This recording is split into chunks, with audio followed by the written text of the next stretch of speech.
Good evening, and welcome to the regular city council meeting for Monday, May 13th, 2019. At this time, can we have the roll call, please? Councilmember Condit. Here. Councilmember DeRosset. Here. Vice Mayor Rhino. Here. Councilmember Klein. Here. And Mayor Vieira. Here. Next, we will have the invocation given by Jim Scholl, is it, for the Harvest Presbyterian, followed by the Pledge of Allegiance. Is Jim here? Did I get it right, or was I wrong? Michael I Hanks. apologize. That's okay. Michael Hanks, Pentecostal Hanks. Series. I actually want to apologize. I actually have service tonight at our church, so as soon as I'm praying, I have to leave, but it's not because I don't care about series. Let's pray. Lord, we're so thankful for each and every individual that is here in this room tonight. We're thankful, Lord, for the representation. We know that they're here because they care. They care about this city. They care about the people of this city. So I'm praying tonight, God, that as they conduct the business that is on the schedule to be conducted tonight, I pray that you'd give them wisdom. God, I pray that you'd give them compassion.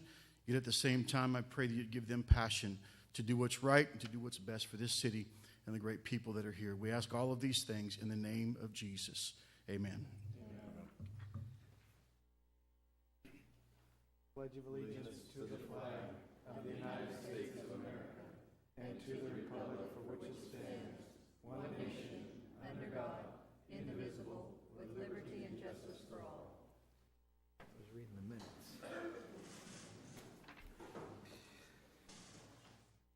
Okay, this evening we have one presentation, a certificate of recognition to Jaquan Gardner. Let me read this here. I know he's in the audience, so I will go ahead and read this. In honor of City of Ceres' most inspiring athlete, quote, to accomplish great things, we must not only act, but also dream, not only plan, but also believe. Mr. Gardner began his illustrious football career with the Modesto Broncos and the Ceres Seahawks youth football organizations. In high school, he broke numerous records, including the Stanislaus District's career and single-season rushing yards record.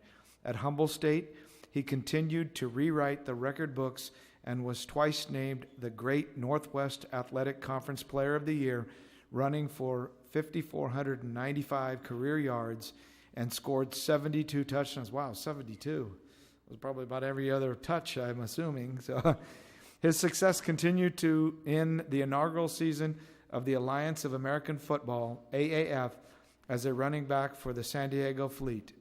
Your accomplishment is an inspiration to the youth of Ceres. You have represented the city with pride and excellence. Congratulations for your outstanding achievement. Thank you.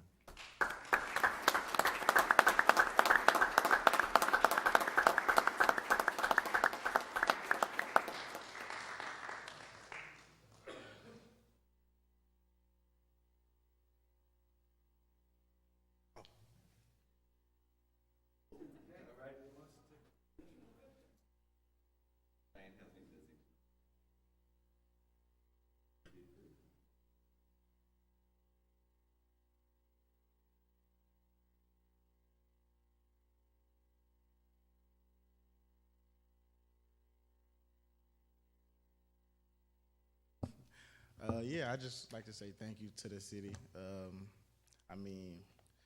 For this, amazing recognition, and it's a great honor just to be here and for you guys to present me this, and I just want to keep motivating the youth of this community. This is somewhere I grew up in, helped me raise me to be who I am today.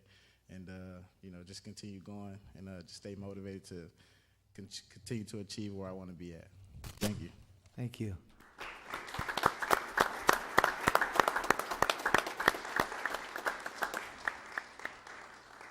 I just had one comment I wanted to say.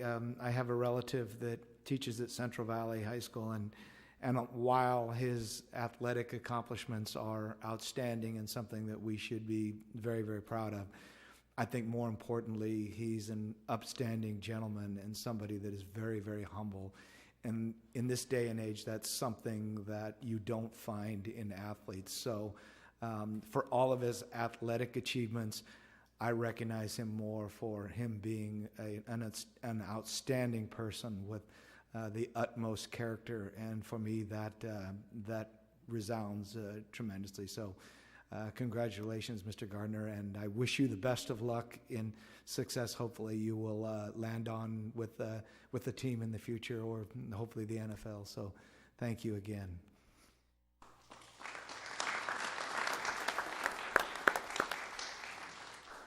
Next, we'll move to citizens' communications to council on matters not included on the agenda. While the City Council welcomes and encourages participation in City Council meetings, adopted rules allow no more than 5 minutes for expression of non-agenda items. Matters under the jurisdiction of the City Council and not on the posted agenda may be addressed by the general public. However, California law prohibits the City Council from taking action on any matter which is not on the posted agenda unless it is determined to be an emergency by the City Council. Citizens are entitled to address the City Council on any agenda item subject to the 5-minute provision. At this time, I'll go through the speaker cards. Thank you. The first one we have is Noel Alvarez. Okay.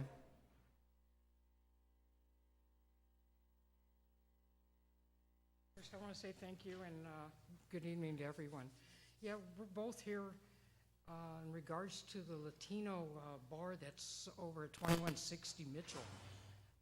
I've been there 17 years. I've been there already 11 years. And we're trying to get this Hispanic bar shut down because of all the fighting, the shooting, the killings. The loud music, a lot of disturbance that's been going on over there.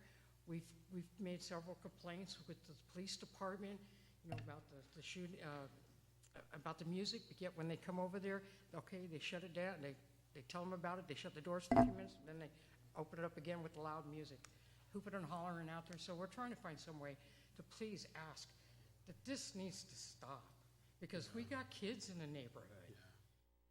Mr. Wells, is that on a conditional use permit, or do you know, Tom? I don't know off the top of my head. Something we can certainly look into. Okay. And you're Diane, is that correct? Yes, sir. Okay. So what we can do is we can look into whether that is governed under a conditional use permit. And if it is, then it will obviously come back to the elected bodies, I believe annually, or how often do we do the conditional use permits? It depends on how it's drafted. Some of them are annually, some of them are not, based on complaints received if we do have one on this particular business. Okay. I know I've heard a lot of issues with that facility, so is that something you can be in touch with them and let them know? Yeah, for sure. We'll get the information from Diane and follow up. Okay. So someone will be in touch with you. I have your information here. Thank you so Okay, much thank you for so your time. much. Please. Thank you. Thank you. God bless you guys.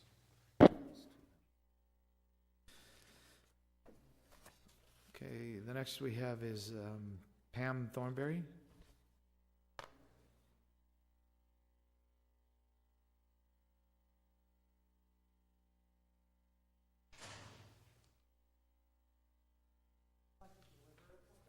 If you could hand it to the city clerk, please.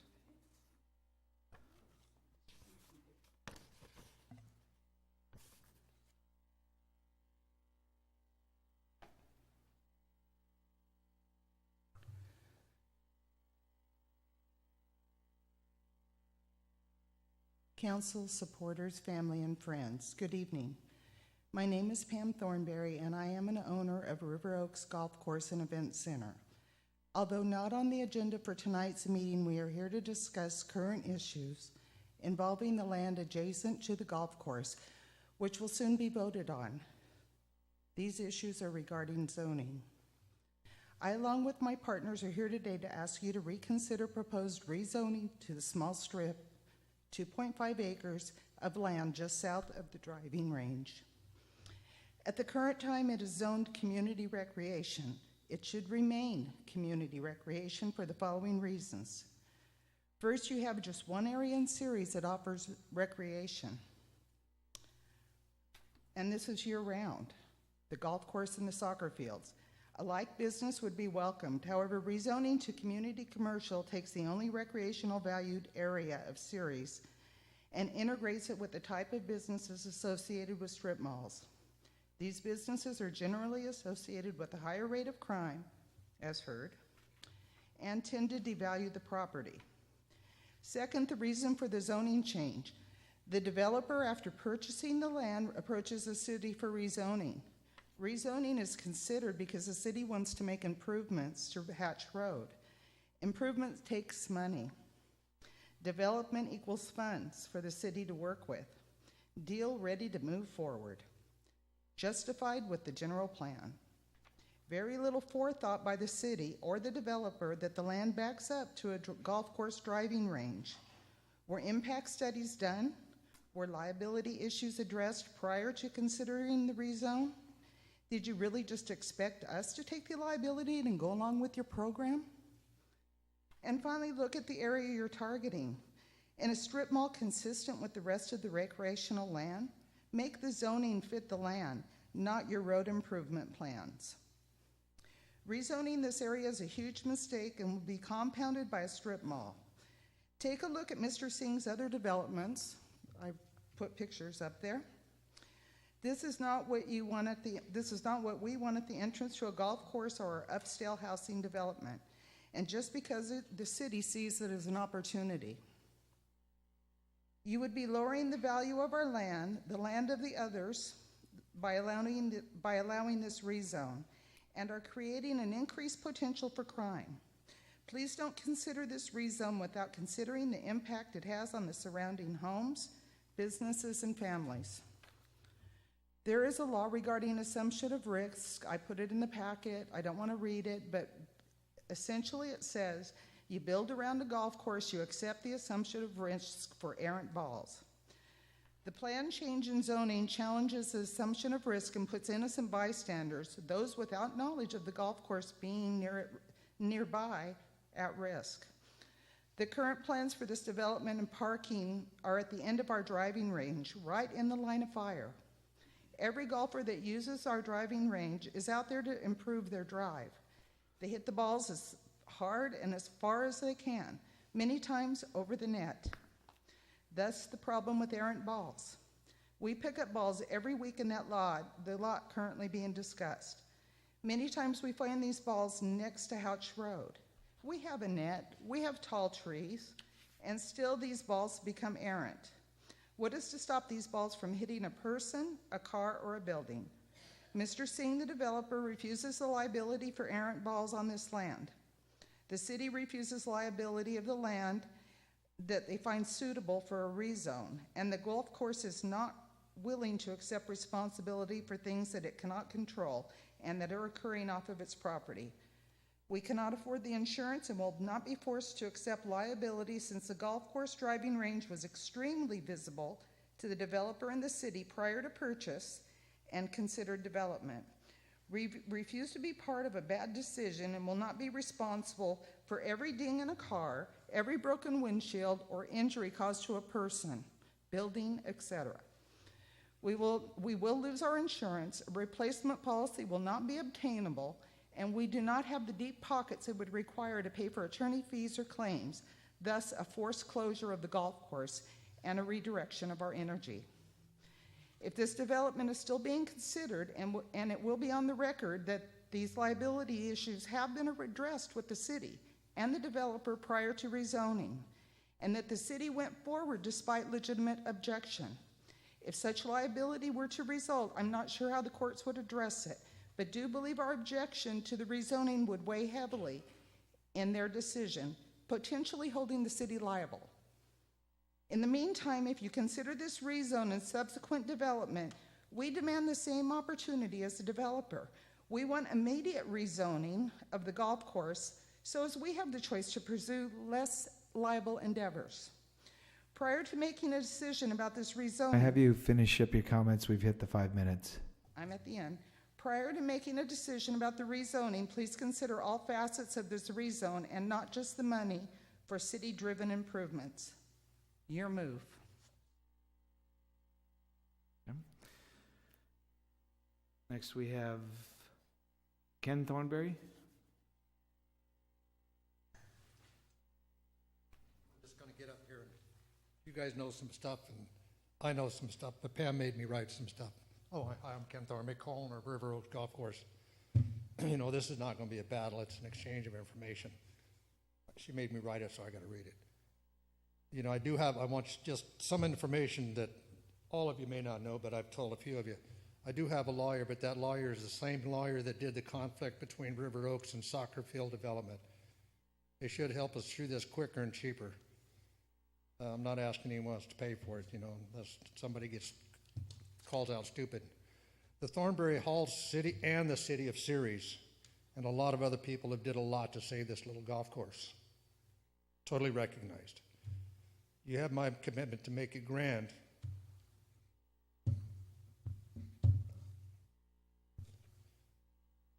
Unless it doesn't fit anymore.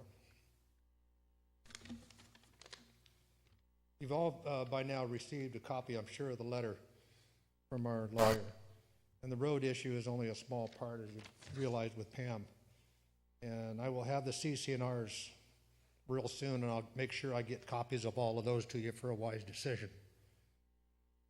Again, because I don't believe they've been addressed in regards to this lot. CCNRs do follow the lot, and the new APNs don't reflect the OPN that marries those CCNRs to this land and the land use. I mean, you guys have grand plans. The developer has grand plans. We have grand plans. But the realization is we did a lot of research before we bought River Oaks Golf Course. It doesn't seem as though the developer has. But I would say to him, I'm sorry, sir, because I've been there, done that. I'm confident that as this development and we don't close the golf course, we will all end up in front of the Superior Court. We did a lot of research here, and that's just my assumption of what we've read. This is your choice to decide in these chambers. But I'm just saying, be careful. There's a lot of liability that's going to follow the city for making that choice. The Superior Court of California will show there is an assumption of risk if you decide to live on a golf course. That is Superior Court rulings. Similarly, if you decide to move to the end of an airport runway, don't complain about the noise. And then the other suggestion, good engineer guy, finally met him. Suggestion of a 60-foot high net, and I'm sure most of you, if not all of you, know my son Ryan. He says it ain't enough. It's not high enough. It is developer choice of liability and expense, not our taxes or the city burden. I'm strong on that too. If we have to put a net up there, this isn't the city's problem. The city's problem is, Mr. Phipps built over here, and Booth Road ended up over there. We've got a little conflict there. We've got to figure some stuff out. I got some good ideas, and I'm willing to back them up. And the bottom line here is the developer is coming to the nuisance. That's another legal term that's going to be used. And to avoid complications, cost of litigation, I've sent a fair offer to buy that land. I've actually offered him more than he paid for it. And I have a strong feeling that if that comes to fruition, we can work some things out. We can sit down and hash it out, have a pizza, whatever. We can make this work. So I just want you to, if you vote yes before you understand what's involved, you might be doing this community an injustice. Thank you. Just so you understand, and the rest of the public, we can't really comment on this item tonight because it's not on the agenda, and by California law, that doesn't allow people to show up who may be opposed or supportive of your stance. So the way that the process will work is this item will be vetted through the Planning Commission, then it will come to us. So we can listen to your comments, but we can't comment on them because then again, that's a violation of the California law because it's not on the agenda. So the general public doesn't know that we would be talking about that. So, Chris, so just so you understand, that's why we can't comment. Yeah, I don't expect you to comment. Okay. I just wanted to get some things out here so we can all reflect on these. because it's going to take some deep depth of the reflection. You know, I don't expect a comment tonight. Sure. I just wanted to get some things on the table and know that I've talked to each and every one of you, not just him or him or him or him or him or she or this lady or this ma'am. I just wanted to get it out there that, you know, Right. I've Okay. spent my whole life getting And- my hands dirty with things that I can wash off. I don't want to start getting anything on me I can't wash off now. Sure. And also, just so you know, none of us have seen any information on the project yet. It has to go through the planning commission. So it's, even if we could comment, it would be hard because we don't have that information in front of us. That will be coming and you will be notified. And then when that public hearing comes, then we can comment and we can look at the stuff. So I don't want you to think that we're not paying attention to you. It's just at this point, we don't have it in front of us and it has to go through the process before it gets to us. Okay, ADHD, let's move on. You guys can get out here early. Thank you for your thoughts. Sure. Robert Hall?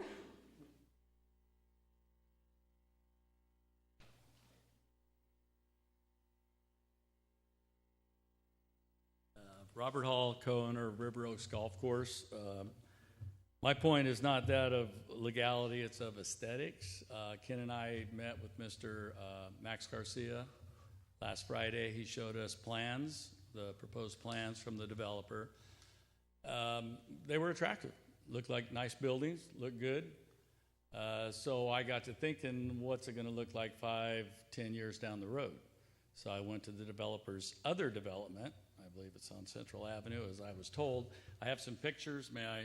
We saw, they handed out some, I think. Are these some different ones? Okay. I think that was Punjab Plaza, right? Yeah, so what these pictures of are of the Punjab Yeah, that's. Shopping Center, and I did follow it up with that of Richland Shopping Center. Bless the Palioses if they still own it, because it's very nice by comparison. So the front packet is that I took Monday morning of the Punjab Center and also Richland Shopping Center. So this is something I was kind of taken aback when I saw the condition of the Punjab Center. Not something that I want to see in front of the golf course. I don't think any of you would want to see in front of the golf course fronting Hatch Road. And I know none of the folks that live at River Oaks would like to see it either. So my point is this: you can build a very nice building, but if you don't keep it up, if you don't have management of it, it's going to end up looking like the first packet that you're looking at, and it's really pretty tacky. Again, you know, the presentation of the plans, the elevation of the buildings was very nice. But at the end of the day, what's it going to look like a few years down the road? So, thank you. That's all I have. So, Mr. Wells, just so that they know, what do you think will be the timeline before it gets back, before this item gets to the council? Are we a couple of months away, or? Well, yeah, at this point, it's on the developer to finalize their revised plans. Once that's submitted to the city, then we'll review that based on their original submittal. As we understand it, as we've seen it, it has changed pretty significantly, so it would likely require another additional review. So it's probably at least 3 months out before it will go through that process. And then, and before it would even be considered for us? Council, So it correct. could be even another month or so after that? Yeah, the 3 months, my estimate, based on Mr. Westbrook and I's review of the information, what it would take to go through that process is 3 months to be to council. That's assuming they finalize their site plan and get it submitted to us in the next couple weeks. Okay. So it could be, 3+ months before it comes back to this body, and you'll actually have the ability to communicate to the planning commission before it even gets to us too, because they'll hear it at a public hearing and then make a recommendation on to us. So at this point, I don't have any more official speaker cards, so I will open it up if there's anyone else that would like to address the council on a non-agenda item. If so, please come forth, state your name for the record. Gene Yakeley Series. I think you see the few people behind here, they all don't come all the time. But I'll tell you what I heard tonight already is kind of moving. In the council that lives here or around Ceres or whatever, I think they've shown us tonight just a small way of what they don't want and what the city is planning going in a different direction that's not going to benefit a lot of people. I think they've said it quite plainly. They don't want certain things in certain places. We have to think beyond revenue. That keeps us alive. You know, I'd rather see a bunch of pot stores out there on Service Road than I'd like to see something at the golf course or the 145 apartments possibly going up on Mitchell Road. People just, I hope they bring their friends before it's too late for people to vote on these issues, you know, or not vote, but for you to vote on them. And it's time. We've made a change now. There's more revenue in the city, not enough, of course. But, you know, if you guys go to church, man, you better have God help you pray, because we need some help. And that help is not going to certain directions we don't need to be to, because like the one gentleman said, just like the Punjabi complex over there, you're probably going to have these issues somewhere else, anywhere you put something. If somebody doesn't take care of it, it's going to turn into just plain dump like we're used to having here in town. Thank you.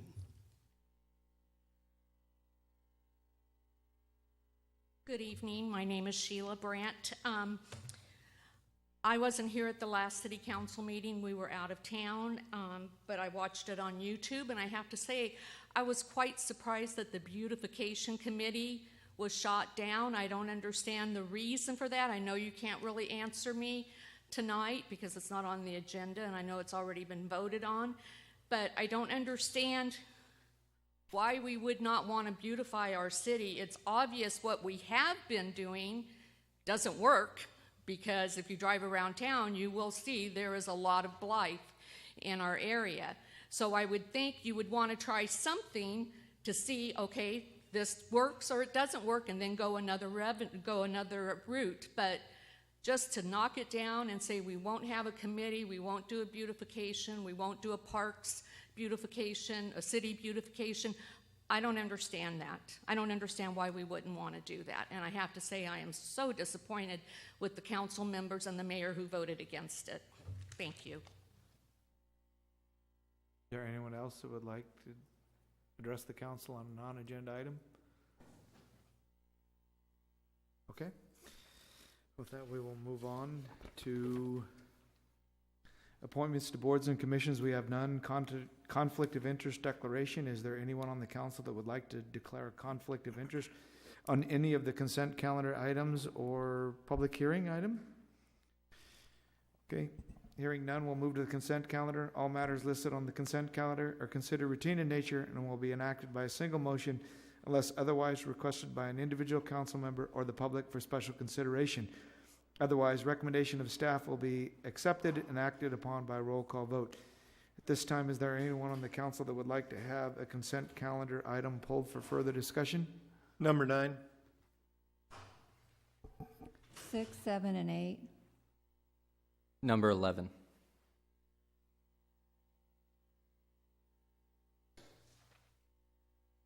Okay. Is there anyone in the audience that would like a consent calendar item pulled other than 6, 7, 8, 9, or 11? Okay. I'll bring it back to the council for direction on the other items. Move to adopt 1, 2, 3A, 4, 5, 10, and 12. Second. We have a motion and a second. Can we have the roll call vote, please? Councilmember Condit? Aye. Councilmember DeRosset? Yes. Vice Mayor Rhino? Yes. Councilmember Klein? Yes. And Mayor Vieira. Yes. Motion passes 5-0. Okay, item number 6, resolution number 2019-53, approving amendment number 2 to the agreement between the City of Ceres and Store Transit Systems, Inc. for the operation of Ceres Transit. Vice Mayor Rhino? I'd like to know how we are going to ensure that we make a decision on what we're going to do with our transit system prior to the 11th hour, like we are doing this year to extend the contract. We're not going to wait until May of 2020 and then it expires June 30th. The expectation is we'll be bringing the discussion in the fall with the council of what the future of the transit operation would be for fiscal year 2021. There's a consolidation study that's being done by Stancog, and they're the lead. We're hoping that to be done because that'll provide us some better direction rather than us doing things in a bubble. We would prefer to have it as part of the regional conversation. But the expectation would be fall. obviously some other priorities this council is looking at, but the expectation is it would be here September, October, for council consideration. Thank you. Are there any other questions on this item? Anyone in the audience? Okay, I'll bring it back to the council for direction on item number 6. Move to adopt resolution number 2019-53. Second. We have a motion and a second. Can we have the roll call vote, please? Councilmember Condit? Aye. Councilmember DeRosset? Yes. Vice Mayor Rhino? Yes. Councilmember Klein? Yes. And Mayor Vieira? Yes. Motion passes 5-0. Hey, item number 7, resolution number 2019-54, authorizing the purchase of 550 chairs, banquet chairs, for the Ceres Community Center and Finance Director to execute budget amendment. Vice Mayor Rhino.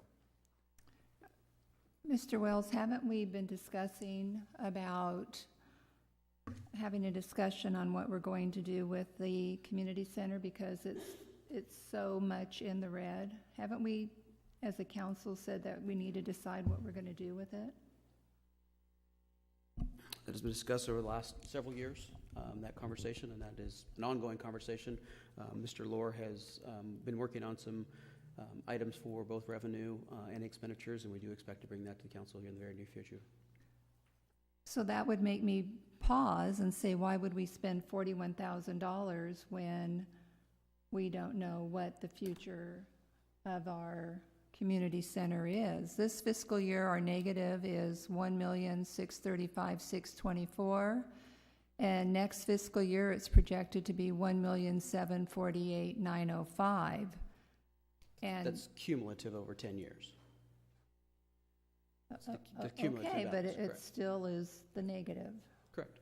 And that makes me think of, I think it's been a couple years ago when we needed to buy new computer equipment for the computer lab here, and then I've heard recently where we may be shutting that computer lab down because of the cost. So I hate to see us spend $41,000 and then have a discussion in a couple of months that maybe we need to do something else. And to me, it just seems like it would not be a good way to spend $41,000 if we're not even sure what we're going to do with the facility. Council's previous direction hasn't been anything along the lines of closing the facility or anything of those nature to think that these chairs wouldn't be used at any point in the future. The expectation was changing revenue, changing expenses to ensure we try to get to closer to balanced. Having chairs that allows us to better use the facility and that we can rent it more is focusing on the revenue side. So that's our expectation. So you think if we have nicer chairs, we're going to rent it more?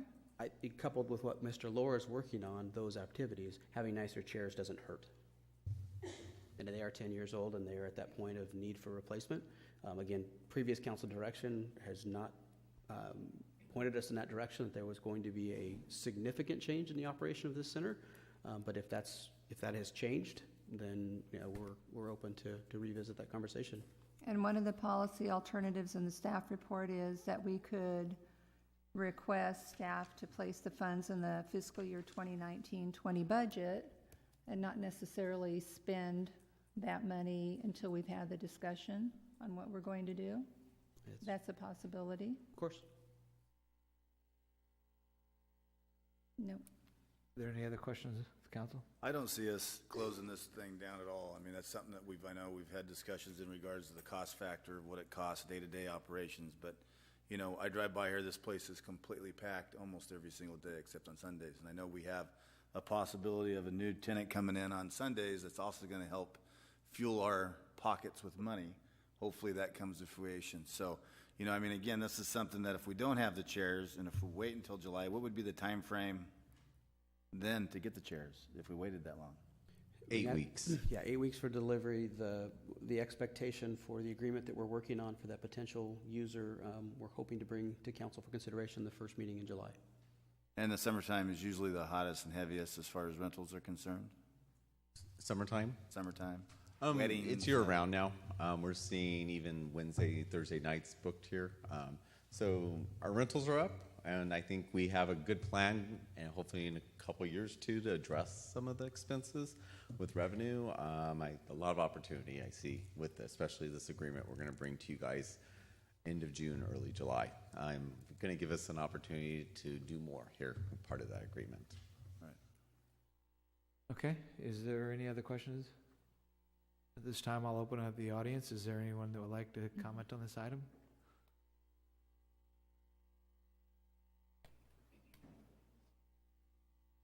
Gene Yakeley. Yeah, all of a sudden, I think I mentioned these chairs before, how crappy they are, right? Okay. The ones that we're presently sitting on, are those the same ones that are used over there, the same style? Yes. With all the stains and everything, it looks like a health problem.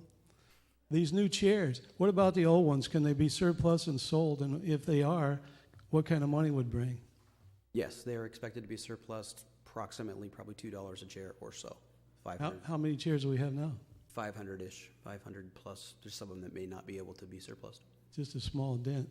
And will these new chairs be able to be sanitized or after uses and stuff?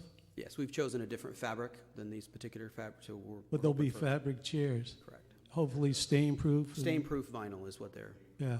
Yeah. All right, yeah, there's a lot of money to think about. All right, thank you. Anyone else? Okay, I'll bring it back to the council for direction and more discussion. I move to approve resolution number 2019-54. Second. We have a motion and a second. Can we have the roll call vote, please? Councilmember Condit? Aye. Councilmember DeRosa? Yes. Vice Mayor Rhino? No. Councilmember Klein? Yes. And Mayor Vieira. Yes. Motion passes 4-1.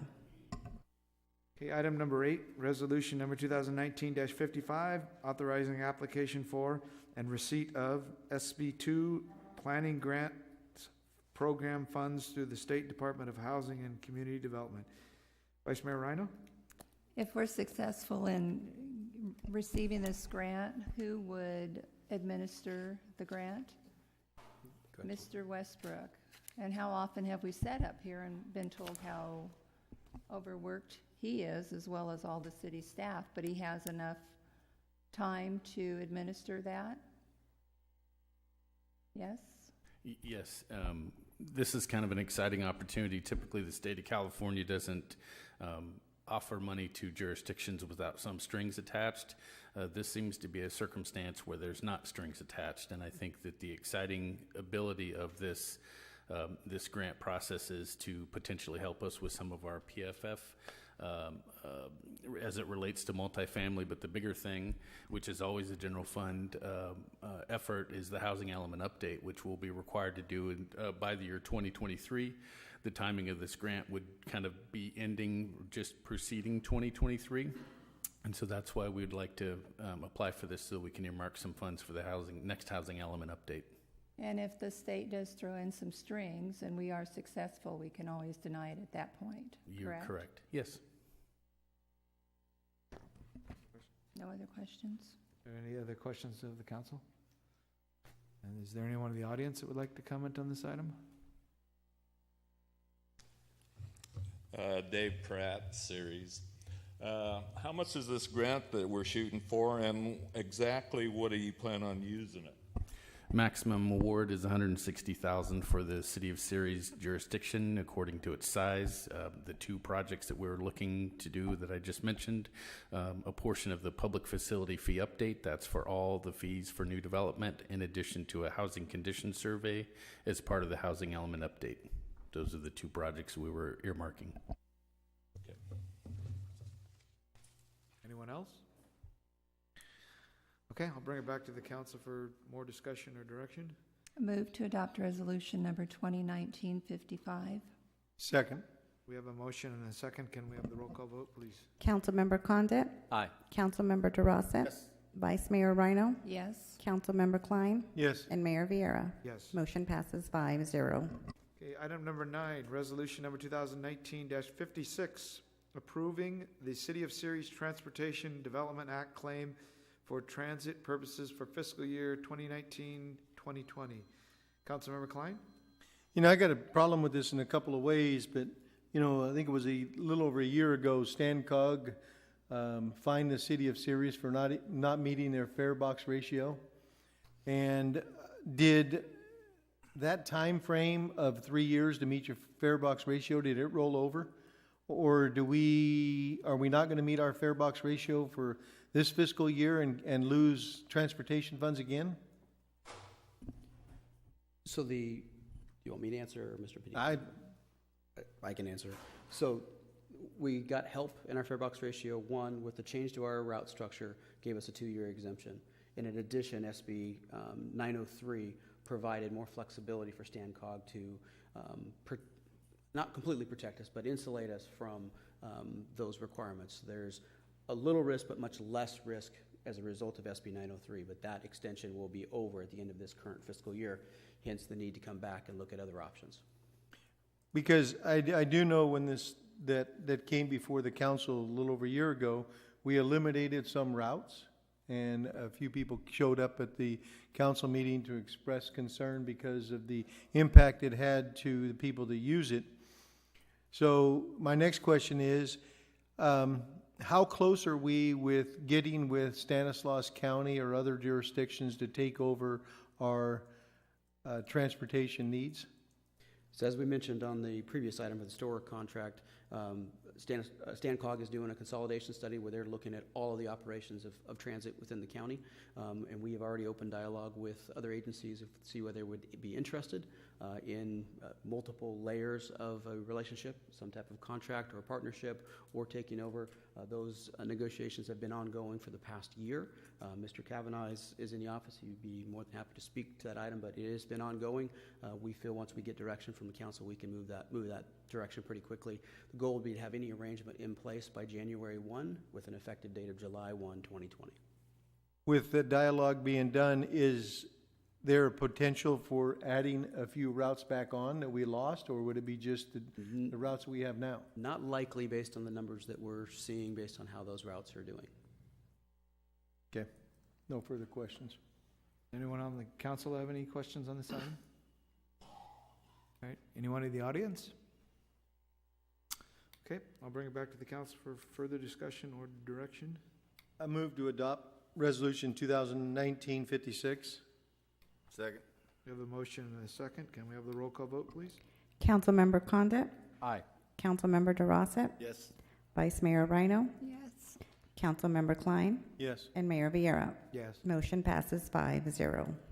Okay, item number 11, resolution number 2019-58, authorizing the city manager to execute a water facilities easement and a temporary construction easement to the Stanislaus Regional Water Authority for city property at River Bluff Park in support of the Regional Surface Water Supply Project.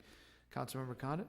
Sure. I was curious, have we accepted the RFPs through the SRWA yet? The RFPs for the design build have been submitted. They are being reviewed. We actually had interviews last week with the 3 design build consultants. We are now in the process of completing that vetting process. It is expected to go to the SRWA board in July for selection of a final consultant with an award slated for September of this year. Okay, so you have not seen the final numbers as of yet? All of the numbers that have been submitted are not final. They are responsive to the RFP, but after the July submittal date, we would then get into negotiations with the selected contractor for a final bid number after July. And how much have the rates gone up so far to support this project? I don't remember numbers off the top of my head, but we've had 2 rate increases, 2018 and the beginning of 2019. Okay. And will there be any new raises in the future? So on the basis of what the rates were adopted in 2018, a 5-year rate increase, the first 2 years were the steepest and they flatten out. I don't remember the percentages, but they flatten out over time. Our hope is with the costs that we've been able to drive down on the project so far, with the additional grant monies that we've received through Prop 68 and Assemblyman Flores' office, $30 million, as well as an IRWN grant that we got was another $6 million. We are hopeful that with those reductions in the overall project cost would help us to not have to implement all of those 5-year rate increases, but we won't know until we have final numbers, which would be September of this year.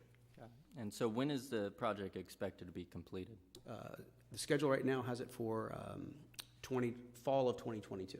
Okay, now, so why why is it a 4-year project and not an 8-year or a 12-year project? What's the rush?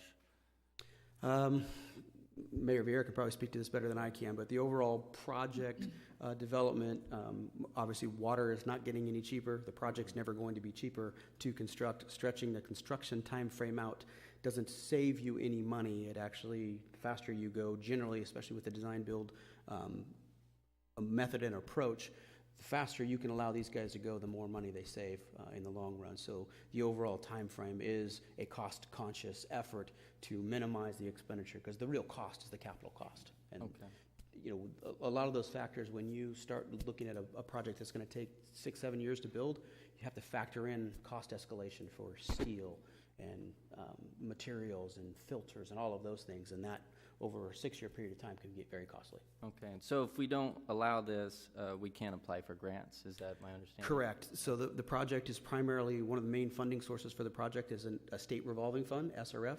So the state has the ability to loan the project on a very low interest rate, which is built into our rates for our residents.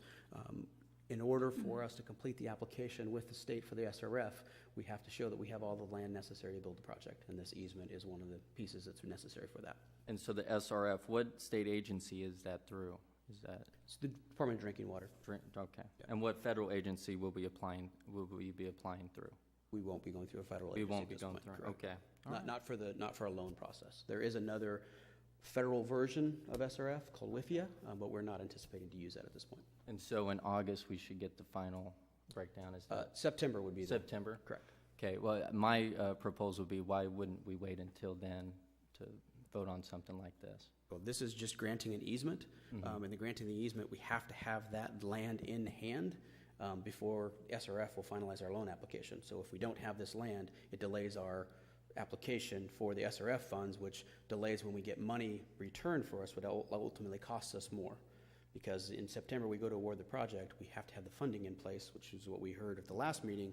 We need that funding in place. The longer we wait for SRF, the more expenses the project incurs. Totally understand. My hesitation is just if we get too far down into the rabbit hole, there won't be any return. Right. This is just an easement, and it's an easement on land that we already own. So under worst case scenario, if for some reason the project were to not move forward, all we're granting is an easement to the SRWA. It has no impact on the overall property. And so what happens hypothetically if Turlock does pull out? Likely the project would be redesigned. Again, Mayor can speak to this item if you'd like. But the project as it exists today is designed for 15 million gallons per day, 10 million gallons to Turlock, and 5 million gallons to the city of Ceres. If Turlock were to make a decision to change course, then the project would need to be modified to reflect that. Okay, thank you. Any other questions? Is there anyone in the audience that would like to comment on this item? Okay, I'll bring it back to the council for further discussion or direction. Move to adopt Resolution 2019-58. Second. Okay, we have a motion and a second. Can we have the roll call vote, please? Councilmember Condit? Nay. Councilmember DeRosset? Yes. Vice Mayor Rhino? Yes. Councilmember Klein? Yes. And Mayor Vieira? Yes. Motion passes 4-1. Okay, we'll move to the public hearing. Public hearing to consider approving a mitigated negative declaration and a general plan amendment for 3106 Mitchell Road. Mr. Westbrook.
Thank you, Mayor, council members, for your patience. Technical difficulty. The action before you tonight is the proposed general plan amendment for a property along Mitchell Road. I'll give you a brief little history. This project has kind of been winding its way through the entitlement process for a number of years as the owner has kind of evaluated what they thought would be something that they would like to build and own. Originally, it had some commercial associated with an assisted living. They had an event center. Then the event center went away. The assisted living went away. It just went to commercial. So there's been a number of iterations over the years. In May of 2016, in fact, there was an approval by the Planning Commission for 102,005 square feet of commercial uses. After that time, the owner marketed that property. They were hopeful to secure kind of an anchor tenant, somebody that could accommodate 35 to 40,000 square feet, and then they would kind of build the commercial center off of that. After about 2 years of the project and marketing it, they weren't getting anywhere.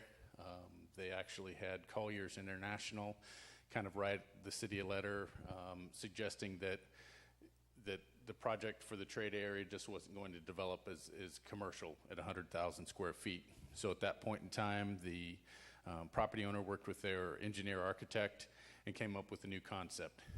That's what's before you this evening. So on the screen now, this is the city's general plan map. If we look kind of right here in a little bit of a gray-brown area, that's the property as it is, has a general plan designation today. So that 9.7 acre piece is community commercial.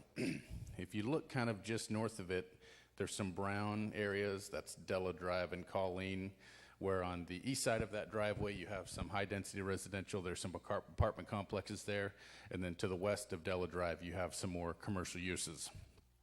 So the owner, along with their engineer, came back to the city, the Planning Commission specifically on May 6th, talking about a new project.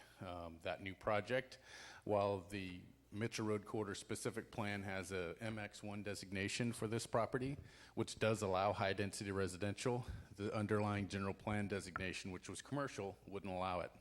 So the project that is for consideration this evening, 145 unit apartment complex with 29,000 square feet of retail. Can I ask a question while you have that up? Oh, sorry. Back to the, where did I? Yes. The little pink part at the southwest-ish, kind of southeast of that property, I think it's Sunbelt. It's Service Commercial and it's Sunbelt Rentals, correct. Okay. Thank you.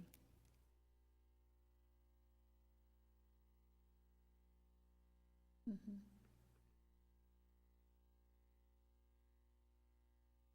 More specific to that property, this is an exhibit of just the piece with the general plan designations. You can see sandwiched along Mitchell Road on the left side of your screen is the commercial project. Following it further to the east is a apartment complex.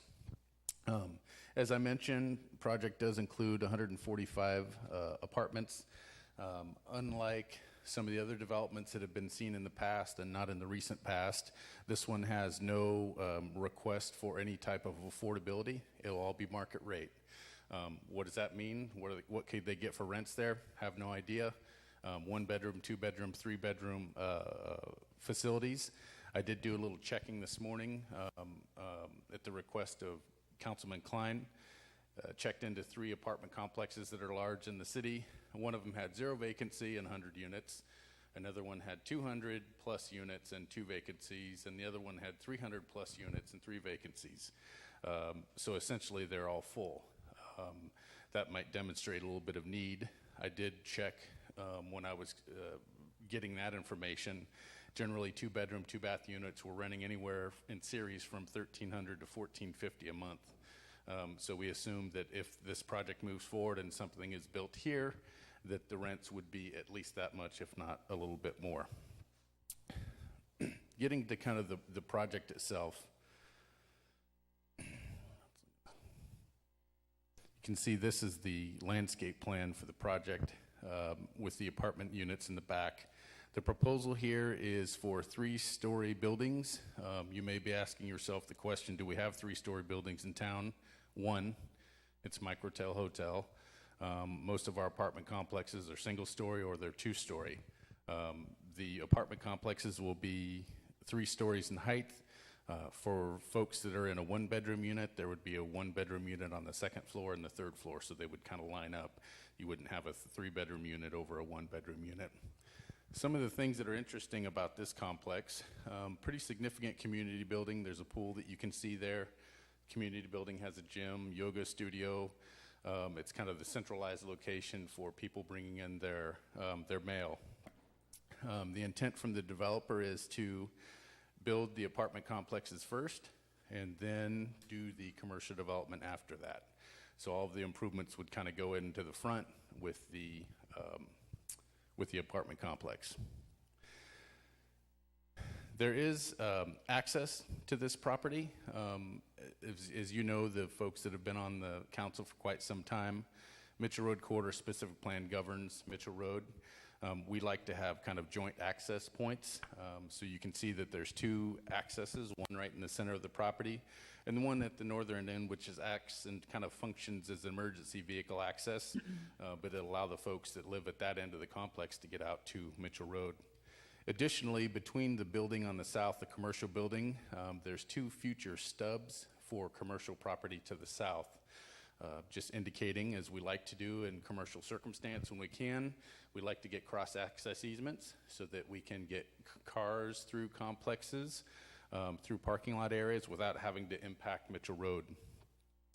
One of the things that the Planning Commission, when they evaluated this project, they were concerned about Mitchell Road traffic and kind of the impact that any project would have on Mitchell Road. So staff went to the Traffic Bible, which is the Institute of Traffic Engineers, and we evaluated the project that was approved back in 2016. As I mentioned, it was just over 100,000 square feet of commercial uses. The average daily weekday trips for a project of that size were 4,400 trips, while the proposed project with the residential and the commercial mix was 2,205, so just under half. Apartment complexes haven't really been built in series. The last one that I can recall being built was back in 2005. We haven't approved many. There's been a duplex here, a triplex, kind of as an infill project over the years, but nothing of any substance, nothing like this whatsoever. One of the things I wanted to mention is I went to the general plan today and I pulled up the kind of the existing percentage breakdown of the city. And it showed that 39% of the entire city limits today, through that general plan effort that was capped last year, showed 39% of the city as residential. When you broke that down into the multifamily, it was 3.3%, so roughly about 10% of the land that's existing in series as apartment complex. So it's a pretty low percentage. Wanted to just kind of show you some of the elevations of the project so you can get an idea of what they look like. Let's actually go to the color one. So these are what the apartment complexes look like. So the top of that building's about 36 feet in height, 3 floors. You can see kind of the front and sides of it. This is the proposed community building that's 2 stories in height. It'll kind of be right at the main entrance of the apartment complex. This is what the front of the 2 buildings would look like, kind of along the Mitchell Road frontage. And these are kind of what the side and the back areas look like. Interestingly enough, the site plan that they have proposed here does show kind of some outdoor seating could be applied to both of the commercial circumstances, kind of right in the front. So this evening, the project necessarily isn't before the council. The general plan amendment is. And so what we have is today, that 9.7 acres is community commercial. The request that was before you and recommendation of the Planning Commission by a 3-2 vote was to amend 6.2 acres of that to allow the high density residential project, which would allow the apartment complex in kind of the eastern half of the property with the commercial uses adjacent to Mitchell Road. And at this time, and to the best of my ability, I'll answer any questions you might have. Vice Mayor Rhino? How many square feet are in an acre? Square feet an acre, 43,560. 43. So if the commercial, the two sections of the commercial equal 29,100, is that correct? The square footage of those buildings, yes. But not that doesn't include the parking. Parking lot, no. So that's how you get to the 3.5 acres rather than 0.668 of an acre. Correct. Okay. Councilor Thank you. I'm sorry, Councilor Cottet? Sure, I absolutely agree with you, Mr. Westbrook, that there is a need for housing in Ceres. I just don't believe that the need is on Mitchell Road. Ceres is very limited with available land for commercial usage. Mitchell Road is really our city's only open space left in close proximity to Highway 99. And in my opinion, is our last hope to compete with Turlock and Modesto, their commercial corridors along the highway. Every single square foot counts, and it should be dedicated to commercial use solely. But I would like to ask the public safety chiefs, what kind of strain will these additional units put on police and fire? Do we have an estimation?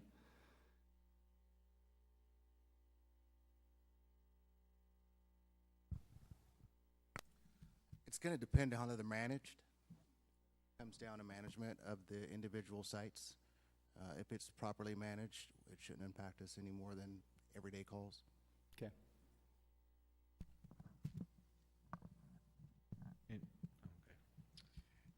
Yeah, with the new modern construction and the rules for fire sprinklers in the residential structure and the apartment complex, along with the commercial structures, the risk for fire is minimized with the newer construction. And generally, we get our increased calls for our older population. You could assume, I don't know what the age would be in this apartment complex, maybe a younger generation, so it's really hard to tell at this time.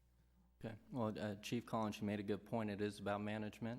And to echo Mr. Hall's comments earlier, these apartments are going to look great in the beginning, but 5, 10 years from now, 15 years from now, if they're not properly upkept, we're going to be looking just like every other apartment complex in the city.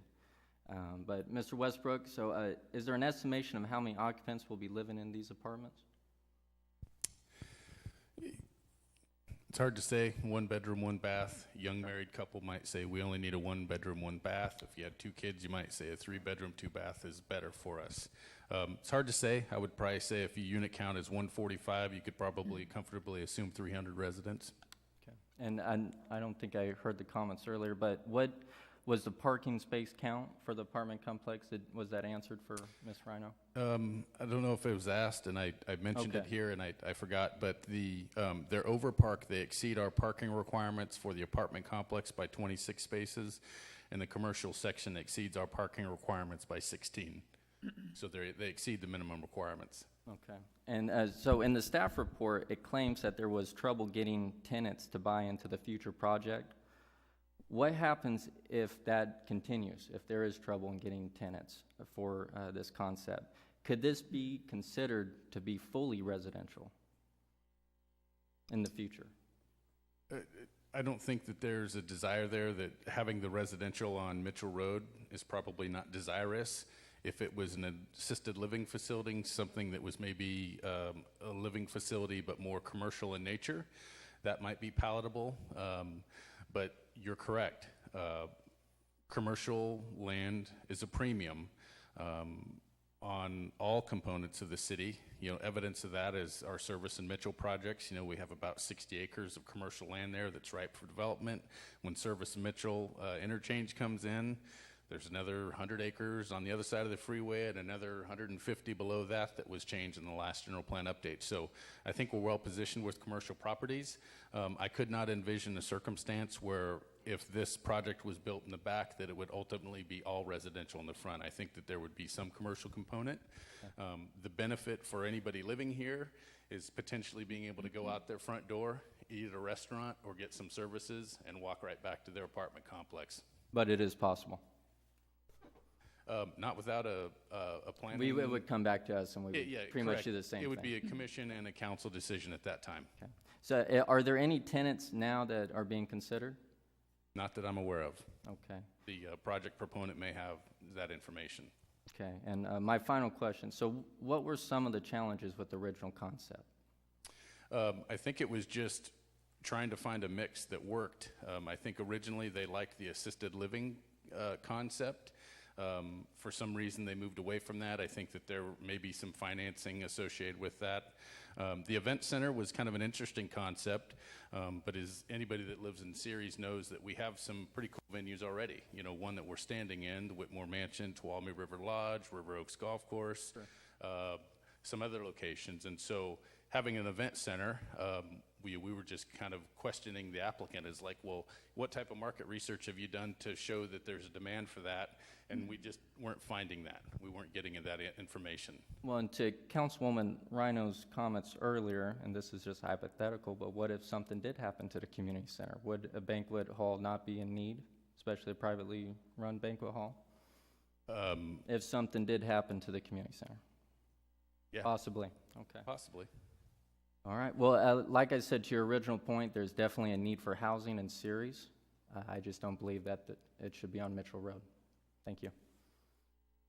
Councilmember Klein? You know, why wasn't there an access point on the south end of this property? The south end of the property, The directly south to end Mitchell Road? That goes from Mitchell Road up, to the east on the south end. You have an access point on the north end. Mm-hmm. The reason the one on the north made a whole bunch of sense is there's an existing TID easement that runs along there, and we can't build anything on that, or the project can't build anything on that. So from a staff perspective, we like the 2 access points versus the 3. Okay, and after I drove around and looked at the other apartment complexes, the apartment complexes that I looked at, there was a city road, per se, that separates the apartment complexes from retail commercial, okay? And with this plan here, there is no separation. Your main access point is right through a shopping center. 145 units, let's just say 2 vehicles per unit, that's 290 cars that are going through there on top of the commercial, I would like to see a designated road that separates the commercial with the apartment complex, like we have. a public street, or a drive aisle, or a public street? Right, a public street. So it's basically it's got it just like Casa Grande Apartments has. They have a street that separates them from the commercial that's to the west of them. There is access points. Burger King has an exit out the back end on that public street. A couple of other businesses have the same thing. That curves around over towards the Mitchell. I can't even think of the name of the building, but they got a couple of doctors' offices there. Little office complex. Yeah, Yep. little office complex. So it drives around, but that they do have a street that separates. I think the concept is good. I do agree with Councilmember Condit that we need to leave Mitchell Road and as commercial, but commercial up to that with the apartments behind it. I see no problem, except for I'd like to have a designated road that separates the two parcels. Yeah, Councilman Klein, if you can I'm sure you can see right behind the buildings, the commercial buildings, that's their kind of drive aisle, so there's parking spaces there. So really separating the buildings, you probably have 50 to 55 feet in separation, which is generally going to be a normal roadway, 50-foot roadway. It just doesn't, it's not a public roadway, it's just that private. But that's also an alleyway for trucks to deliver services, This goods? is gated, so the trucks won't be getting back there. The apartment complex is gated, so residents will be getting back there. The truck deliveries will happen in the front of the stores. I would like, and again, I would like to see an access point on the south end of the property. There's one in the future to the south. You can see it near the trash enclosures, kind of at the bottom of the screen. But you're right, there's not one directly to Mitchell Road. It's to the south. And so as that property develops, if it does at some point in the future, there would be cross-access between both commercial locations. But not to the apartment complex. There's also an access at the apartment complex as well, right in this location. Most likely that would probably just be an emergency vehicle access point. Wouldn't be for cars coming in and out, but it would still provide another access to the apartment complex as well. Because we're bound by TID Canal on the east side and the power lines. No further questions. Councilman Drossett? Yeah, you know, this is actually, I think, a great dual-use mix of an idea. Obviously, the people bought the property, I believe, about 6 years ago, give or take. And, you know, it just didn't work trying to find a big anchor to be able to come in and do something. And it is commercial. You know, if you drive down the road and, you know, going toward the Bay Area, you see right off the side apartment complexes, and in front you see commercial. And, you know, I think we've got to start thinking outside the box in regards to what we can do about getting people to be able to have places to live. I mean, how many homes did we build in the last 5 years? Tom? That number's probably under 150, and it'd probably be more like 10 years. So like 10 years, you know, so I mean, again, we don't have the housing. There's like 5 people or 5 only vacancies at this present time. I think it's kind of odd. People don't like apartment complexes in their backyard. And here you have a 3-story apartment complex that looks nice. I know they're building one right now currently in Manteca, very similar, and it's going to overlook a canal at the same time. It's in nobody's backyard, and we need the housing. And so, I mean, I truly think this is an awesome project. The other part I liked about reading is they could have put 185 different places to live there, and they only went 140, 145. You know, so they're a little bit bigger, probably a little bit nicer, and I think it's truly something that we need. The other part, too, is it is commercial. And again, you can sit there and tell yourself, we have over 100 acres that's going to be built out at some point in time. We all will not be on the council at that time, I guarantee you, but there's a lot of land out there right now. And here we have a gentleman that lives in Ceres that wants to build something that's going to actually make Mitchell Road look a lot better. And I appreciated the plans. I think GDR did a great job on them. So, Vice Mayor Rhino? Chief Wise, do we currently have fire apparatus that could service the 3-story apartments?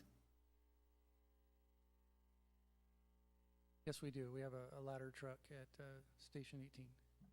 At which station? 18 or 4. All right, thank you. Mr. Westbrook, the North Drive, can you put the site map Absolutely. back? I see where the north driveway is. Mm-hmm. Is that across from the post office, most southern exit? No, it's going to be south of that even, because the parcel right across the street from that is the Stanislaus County Office of Education. But it's real close, correct? Isn't it really close to that most southern It is. post office? It's offset. I don't know what the dimension would be. Okay, because now it is a mess when people are coming south on Mitchell and somebody wants to turn in and go to the Burger King, and somebody's pulling out of the drive-through at the post office, and then somebody's pulling out of the south. It's a mess. So if you're going to have potentially a couple hundred cars coming out of that apartment complex as well as the commercial, I mean, they're not all going to come out at once, but I can just see that being a mess. And then the main entrance, is that across from the cutout for the bus stop? Is that what Correct. that is? But it's not signalized, and you're still going to have all this traffic coming in and out, correct? You're correct. It's not signalized. Okay. That's a concern. think I have another question, just a second.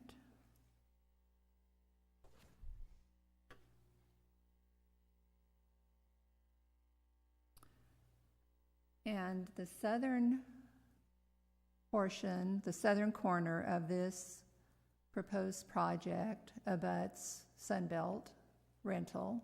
Is that correct or not? Yep, it's right down here. Yeah, okay.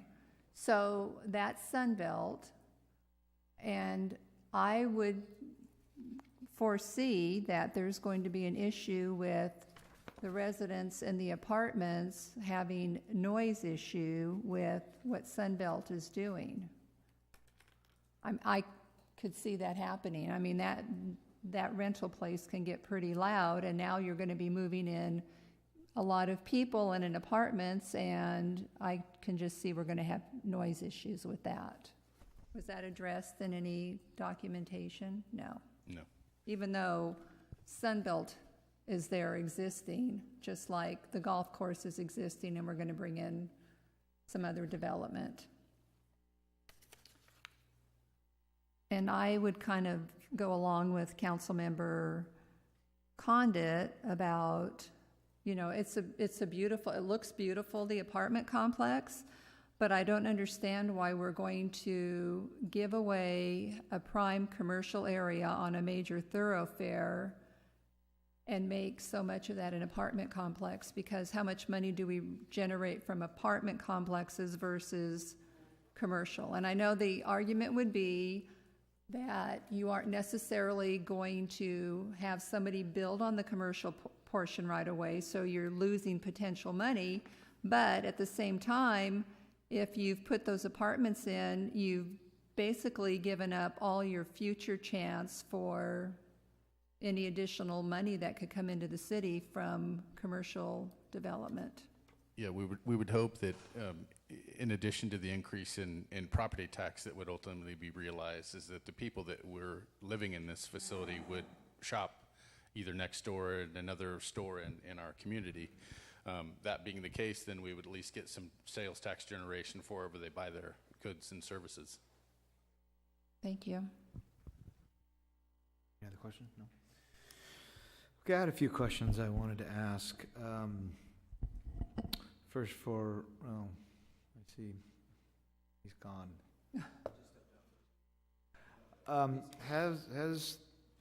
I know the question was asked by Vice Mayor Rhino about do we have their apparatus, but my question is, have you looked at the layout and do we feel confident that we could access a third-story unit on a fire on the backside of one of the buildings? I'm not sure if the exact plans have been reviewed yet by us. However, if we look at the microtel, which is the other 3-story, those were in the past reviewed by us. Our apparatus is designed to access much higher than that type of facility. I think for us, the largest concern is the width of the driveways. Yeah, and that was going to be my next question. They're pretty wide. Are As you the know, drive aisles are wide? They might be about 8 feet wide, but they do get to about 12 to 13 feet with the stabilizers. So that and the turning radiuses are generally the things that we're concerned about. And those are generally addressed through the plan review process when it's normally in a planning commission stage kind of thing. So we do get our input. It does need to go through the fire marshal at that point, and if our needs aren't addressed, then okay. we make recommendations. So you're not requiring any drivable surfaces in between on the lawn areas? On the lawn areas? I know on the Generally, project no. that I did for Gallo, we had to have 360-degree access. City of Modesto required that around that building. Right, and we've done similar things with the county where the land has to meet a certain compaction ratio. Generally, we don't use lawn as something that has a compaction ratio. If we do, there's some type of mixed... With a geomat or something underneath it. Yeah, some correct. concrete pads underneath or something of that nature. So there are things that we can adjust in lieu of asphalt or concrete. Okay. Okay, that was the only question. I apologize, my eyesight might not be the greatest. Do we have trash enclosures identified on here? Yes. Okay. Yeah, there's 2 for each commercial building, and then 1, 2, 3, 4, 5 for the apartment complex. Okay. One comment, and I don't remember if it was Vice Mayor or Councilmember Klein. I have some issue with the delivery trucks not accessing either the back side of the building, but they're on the front side of the building. That tends not to work real well when you're trying to bring a big semi in with product or something. So that would be a concern I would have. The access onto Mitchell Road, are all of the entrances full access, or is the one limited to right in, right out? Currently, they're all shown as full access. Full access. And what's the spacing difference between those two and then any further one? I mean, have we looked at how close those are? The northernmost, the next access point is, I believe, Della Drive. So there's not a driveway to the north, and there's nothing to the south until you get down to the corner of Roding and Mitchell. Okay. There's a little strip mall down that location. Okay. And now I know I'm really diving into the engineering weeds here, but I'm going to ask the questions anyway. Is this one legal parcel or two? It's one. Okay. So is there going to be a requirement that those parcels are split? Yes. On the off chance that, okay. Yes. So is there going to be reciprocal parking and agreements and utility Yes. easements for all of that? Yep. Okay. As part of the Now, tentative map. when you talked about the overparked, were you counting the parking that is in the commercial as part of that? No, So they're no, no. overparked They're overparked just in in the parcel each. that they would have on the Correct. backside? Correct. Okay. So the apartment complex had 26 more spaces. The commercial had 16 additional spaces. Okay. Okay. Well, I think I agree with my colleagues that, or at least some of my colleagues here, that I think it's a great project. I just am hesitant to rezone our commercial areas along a major corridor of ours.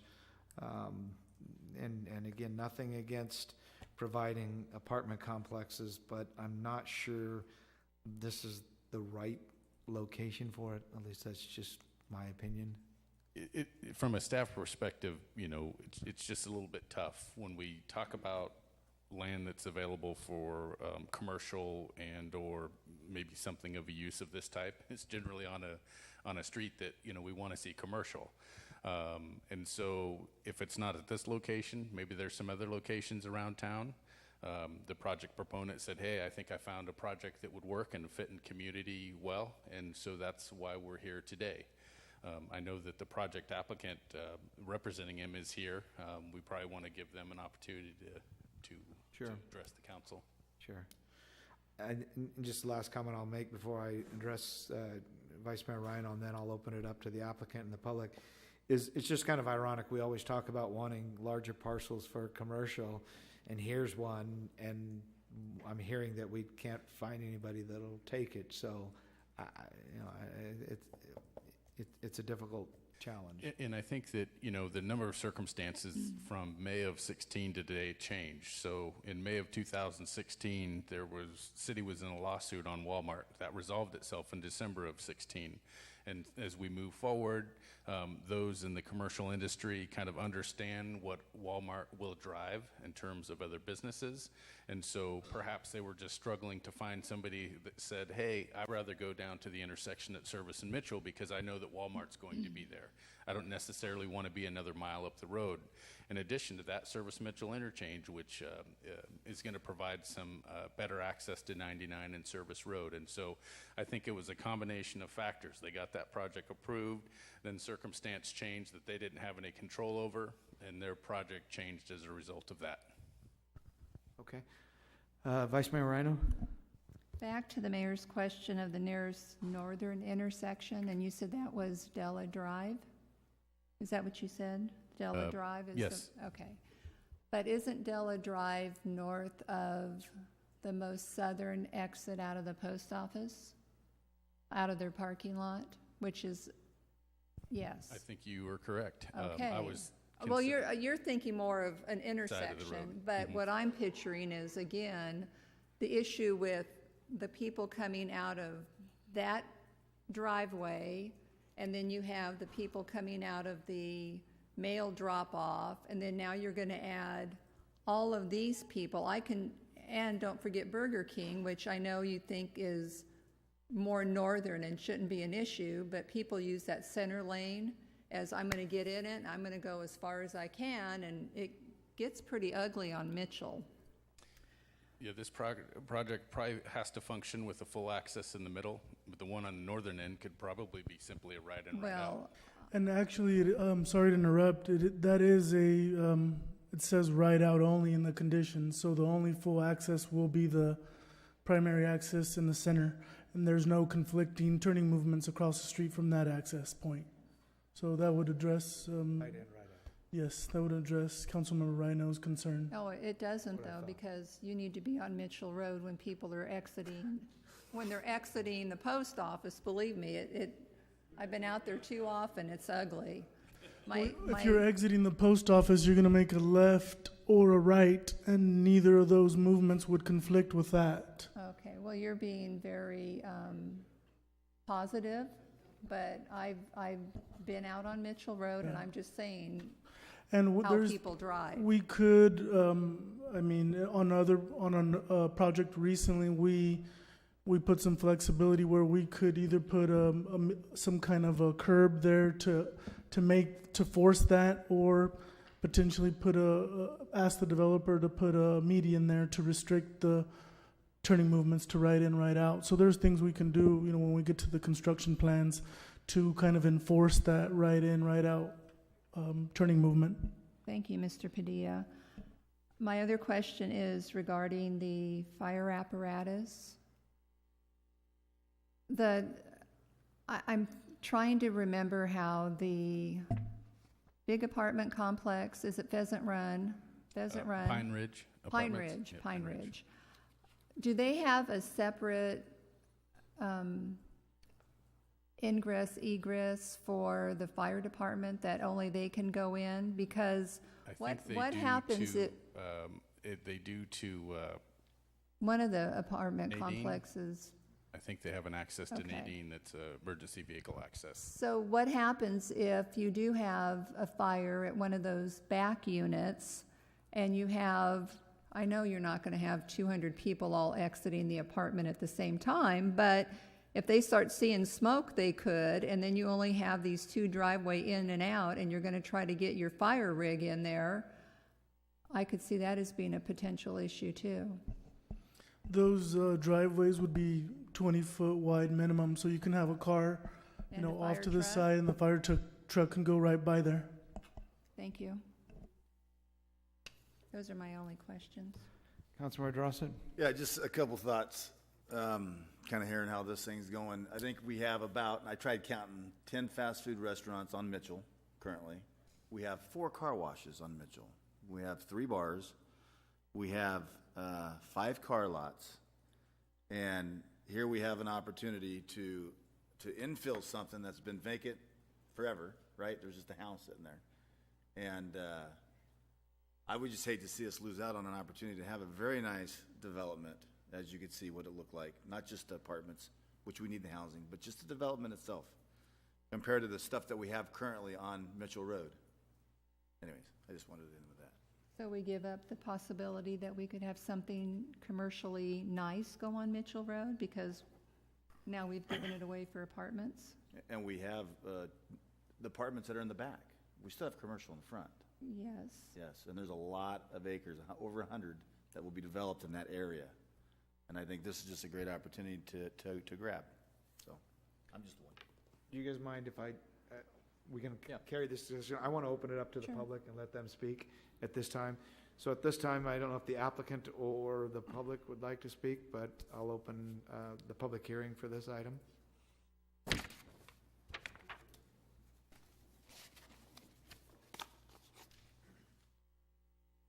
Okay, I've been kind of taking notes, so I'm going to be all over the place. We have a concern over water.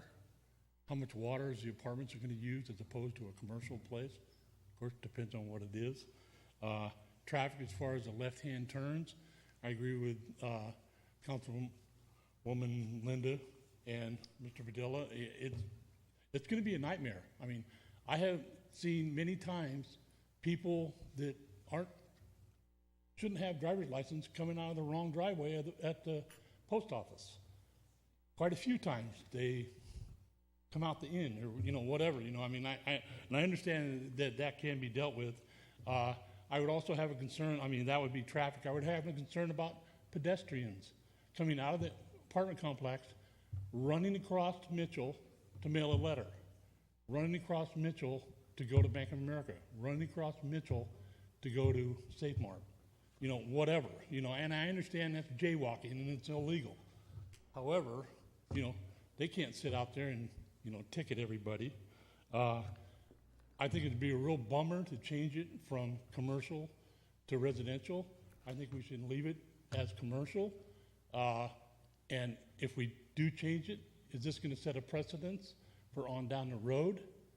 Are we going to start switching other parcels on Mitchell?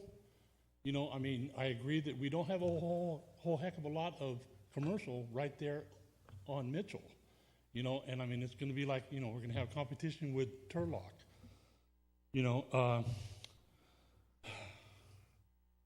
Now this is not low income, correct? Right. It's just a regular, Market rate. I know. I had a few people come to me and say, they're all flipping out. And I tend to agree, what's this place going to look like in 10 years? Without a proper property management, taken care of the property. And, I tend to agree, with Councilmember Condit, on, it's just not right.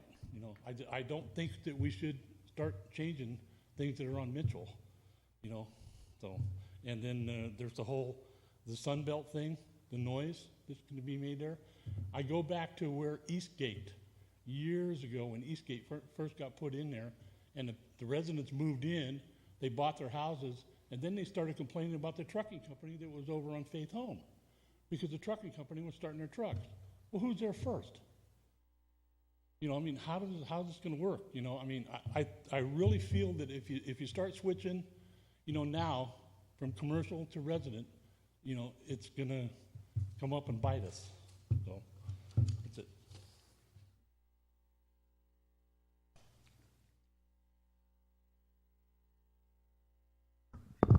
Hello again.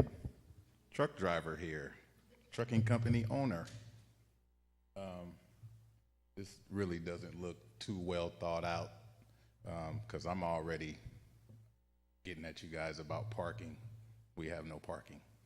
And you're going to put an apartment building with commercial, and he said a 20-foot wide driveway. You got car parking in the front, and in the rear, there's no deliveries. Honestly, looking at that, I don't even see how a truck would get to the back anyway, which means you're going to back in off of Mitchell. Where would the docks be? And I go to Walmart, I deliver there, and Walmart has a pretty big area for trucks. You can go into their parking lot and kind of turn around, but you can't even make the full turn. So I pull out onto Mitchell to get straightened all out to get into their driveway. So that's going to cause a traffic mess. And then you got to figure too, wait times. You don't just drive up to a place and make a delivery without waiting. So where are the trucks going to go when it's time to wait? So we have no truck parking. So where would we go? If I make a delivery there and I have to wait, do I go home? Or if I don't live here, do y'all got somewhere else for me to go till they say, it's time for me to deliver? It's going to cause a traffic mess. Mitchell is a mess already. So if you start putting trucks out there, making deliveries, trying to back in, there's nowhere for a truck to go there. So no disrespect, I just think Mitchell is really not a good place for residential with commercial out front. There's no room for any of that. So I'll just end there.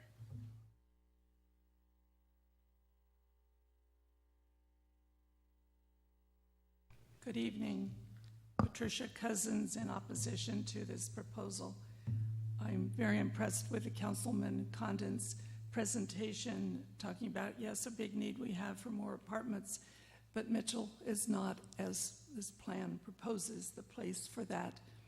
Perhaps because today when I was leaving the post office, I was yet again almost run over.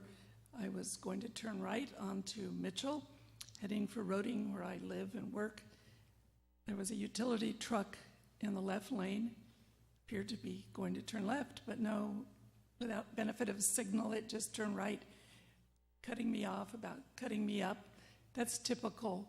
This would only make it worse. I have the disadvantage of a very long memory. My parents very formerly, many moons ago, owned the property where the SCO school is today in the years of Johnny Winchester and the Ammenhuller before Mitchell Road went anywhere. It ended at Johnny Winchester's driveway. In those days, there was another house south of the house that remains where he lived before Mr. and Mrs. Winchester and Miles and Carol. Dennis, younger son, built that lovely home that's still there. There's a huge need, as Mr. Councilman Condon said, for more apartments, and perhaps the parking lot of this community center is a great place. Will be within walking distance, easy walking distance of the ACE train, and I congratulate Mr. Mayor Vieira and all the people who work so hard to get the ACE train coming here. Maybe the Whitmore Park would be a great place for apartments with ACE train access. Mitchell Road is simply not a good place for, I can imagine there'll be 300 cars for 145 apartments. It seems like everyone has more cars than they have people, different recreation vehicles and so on. The burden of traffic is simply humongous, to say the least. For all of those reasons, I oppose this proposal.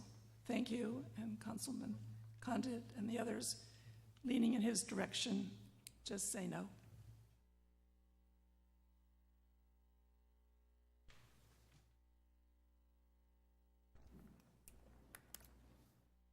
Good evening, John Warren Series. I have some questions for the fire chief. How long is your hook and ladder truck? Approximately 40 feet. Can you turn it around in an apartment complex like this? As long as the width of this building, it would require a 26-foot wide fire lane around the building. In looking at the area behind the commercial, you've got parking there, and it's straight out, which covers half the distance of that traveled area. If you've got to move a big piece of equipment through there into the back, how are you going to do it? With all the people trying to get out as well as get in to find out what's going on. Yeah, sure. Anytime, that's one of our main concerns. Two main concerns when we're looking at plans is access and water. And obviously with this project, one of those concerns would be access.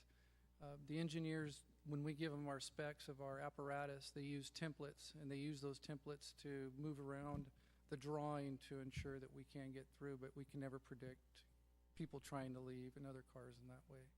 I think that would be something that should be considered. Parking spaces. How many total parking spaces do we have for this complex? Some 3 bedrooms, some 2 bedrooms, some 1 bedroom.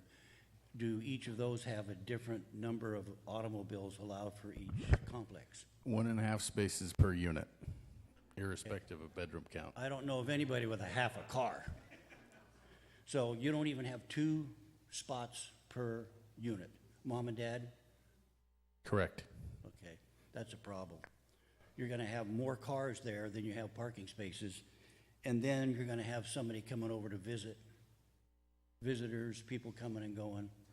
Any elevators in these buildings? Nope.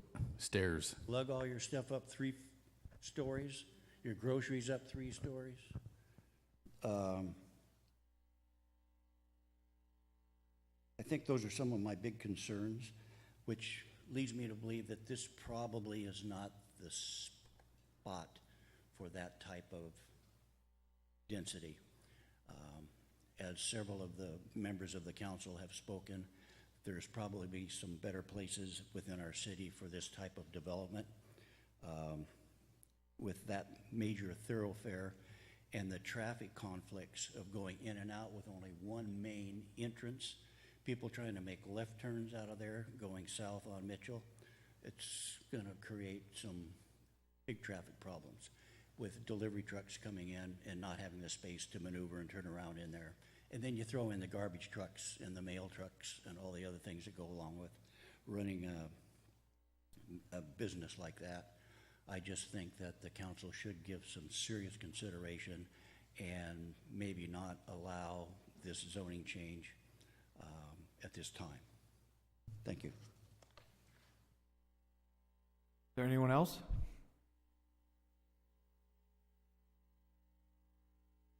Dave Pratt is serious. Yeah, that's kind of interesting. I'd like to see that half car.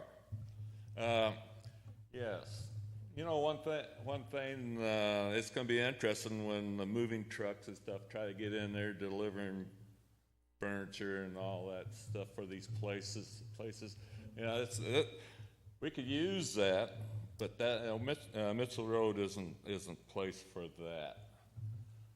And I'm more interested in when you're going to start looking at doing low-income housing in this town. I find that most towns, they wind up tearing the low-income houses out and let speculators build more expensive places, and those people are run out. I've been to a couple of Modesto council meetings where speculators from the Bay Area bought up apartment complexes, and then they come in and raise the rate, and the people that are living there can no longer live there. And that's the thing about affordable housing. I want to know what your definition is of affordable housing. I know it's not affordable for the people living here now. This valley is poor, and most of the people here are poor, and they can't afford high rate. $1,300, it seems like a lot to a lot of people that live here. Maybe when you're talking about affordable, you're talking about the people in the Bay Area that can no longer afford places to live in the Bay Area.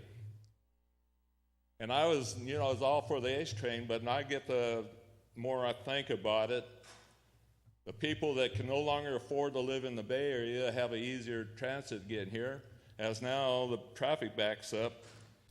I had to go to Palo Alto in the morning, and it took me 4 hours. I took Coral Hollow Road, which cut off half the traffic. I didn't even have to do the traffic going over to Altamont. And no place is that's a long time to have to hold till you get to your destination. But matter of fact, the traffic's getting worse. Traffic is bad on Mitchell Road at times, and the traffic lights don't allow that. Any real movement.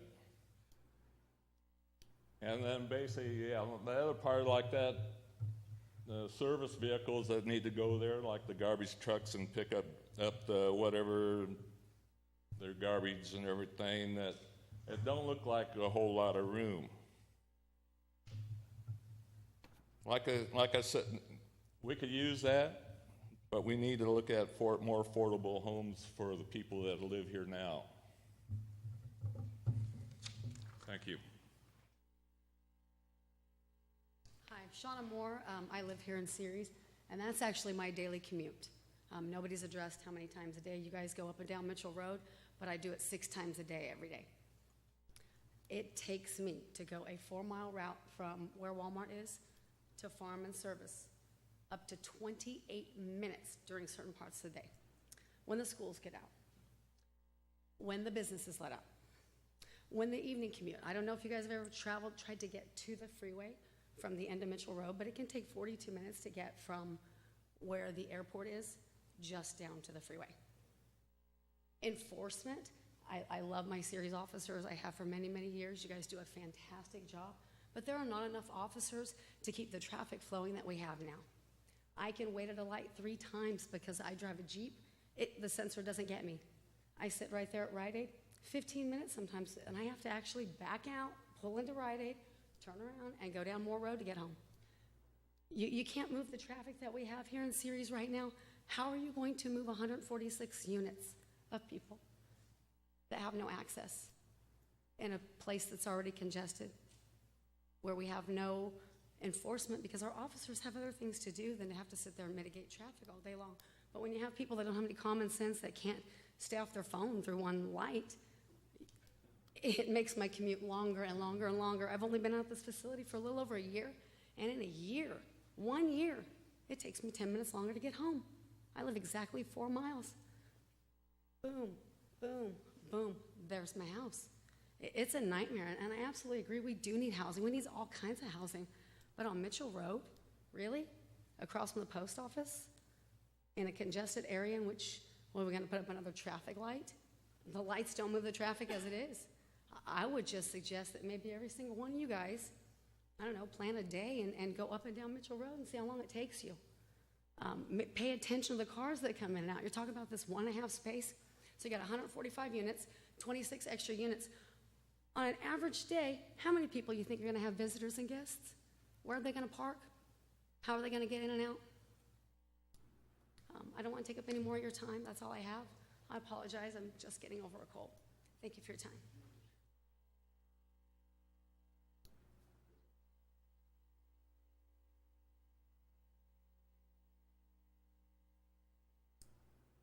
You addressed the fire, you addressed the traffic. What about the crime? Excuse You me, can cannot we get put your name for that the many- record? My name is Shirley Rogers. I live in Ceres, 44 years by choice. Thank you. Okay, what about the crime? You cannot put that many people in a place and not have problems. And I don't care if the rent is expensive. Rich people have problems too. So can the police handle that many apartments on Mitchell at this time? Can they?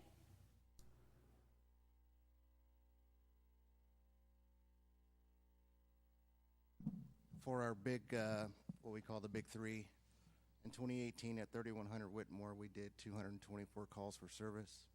At 1301 Richland, we did 301 calls for service. And at 1625 Richland, we did 301 calls of service. And I don't see why this is going to be any different. You're going to have another 3100 Whitmore. And along the canal will all be apartments now from one end to the other. Who would want to rent an expensive apartment back there? Just my thoughts.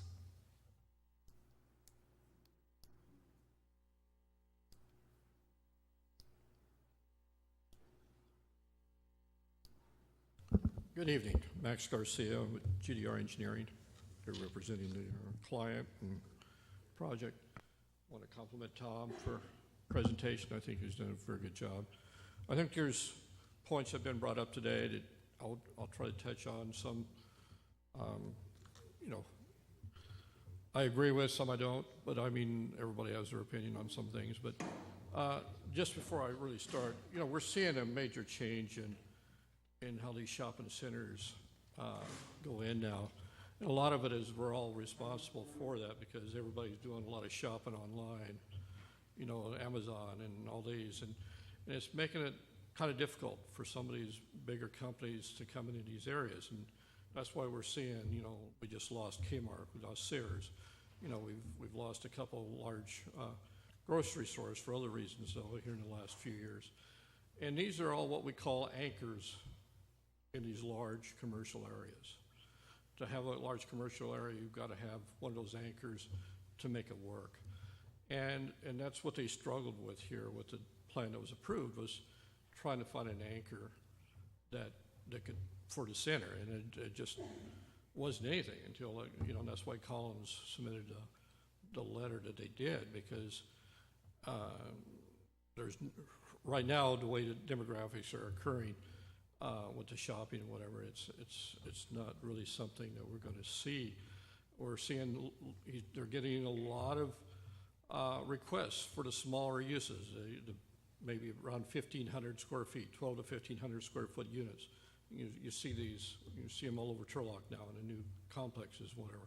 These everything from the eateries to whatever they are.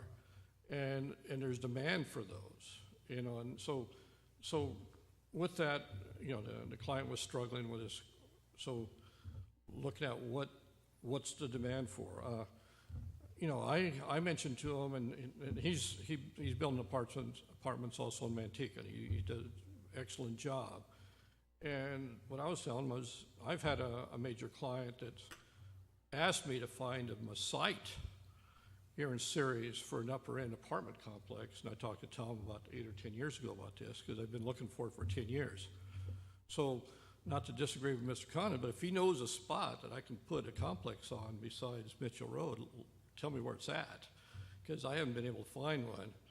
And the concern is usually, again, people don't want apartments near their residential single-family home, so we have to go somewhere else.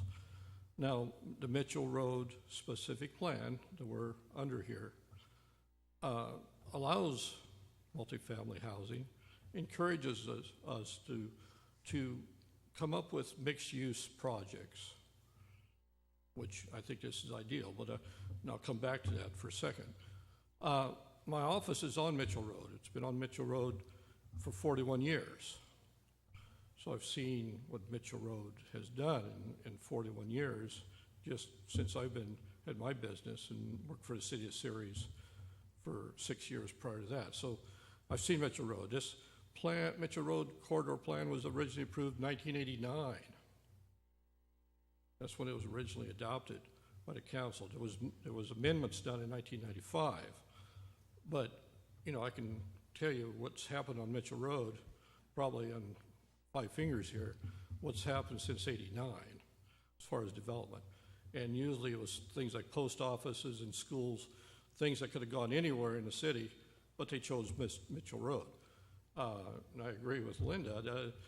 You know, people going to the post office sometimes are doing things there that maybe they shouldn't do when they pull out and whatever, but maybe the mistake was putting the post office on Mitchell Road. You know, I think that should have gone maybe somewhere else, but I think they found the land on Mitchell Road, and it was probably the cheapest place to buy the land at that time, so that's where they went. But, so we have them there. But as far as finding a good apartment complex for especially upper-end apartments, you want a place where it's mixed use, people can walk to places for whatever uses, commercial uses. So this lended itself to a perfect location. So we sat down and laid it out, worked with staff, and laid out all the traffic templates to make sure all the trucks, the fire trucks, anything could go into that complex, made sure the aisles were extra wide, made sure all the templates worked. Yeah, when you look at 10 acres and look at it on someone said, you know, what, 11 by 17 or whatever, it looks pretty small, but that's a pretty big complex. It's well balanced. I think we've got perfect mix. We took the city standards for parking, and like Tom said, we exceeded them on both the in commercial area and the residential area. So when we talk about 1.5, that sounds funny, but on the one, if a single person's living in one of those one bedrooms, they're not going to be driving 2 cars. So the one averages out. So the 1.5 spaces, that's why you hear that. It's not like somebody's made a mistake and figured it out at 1.5.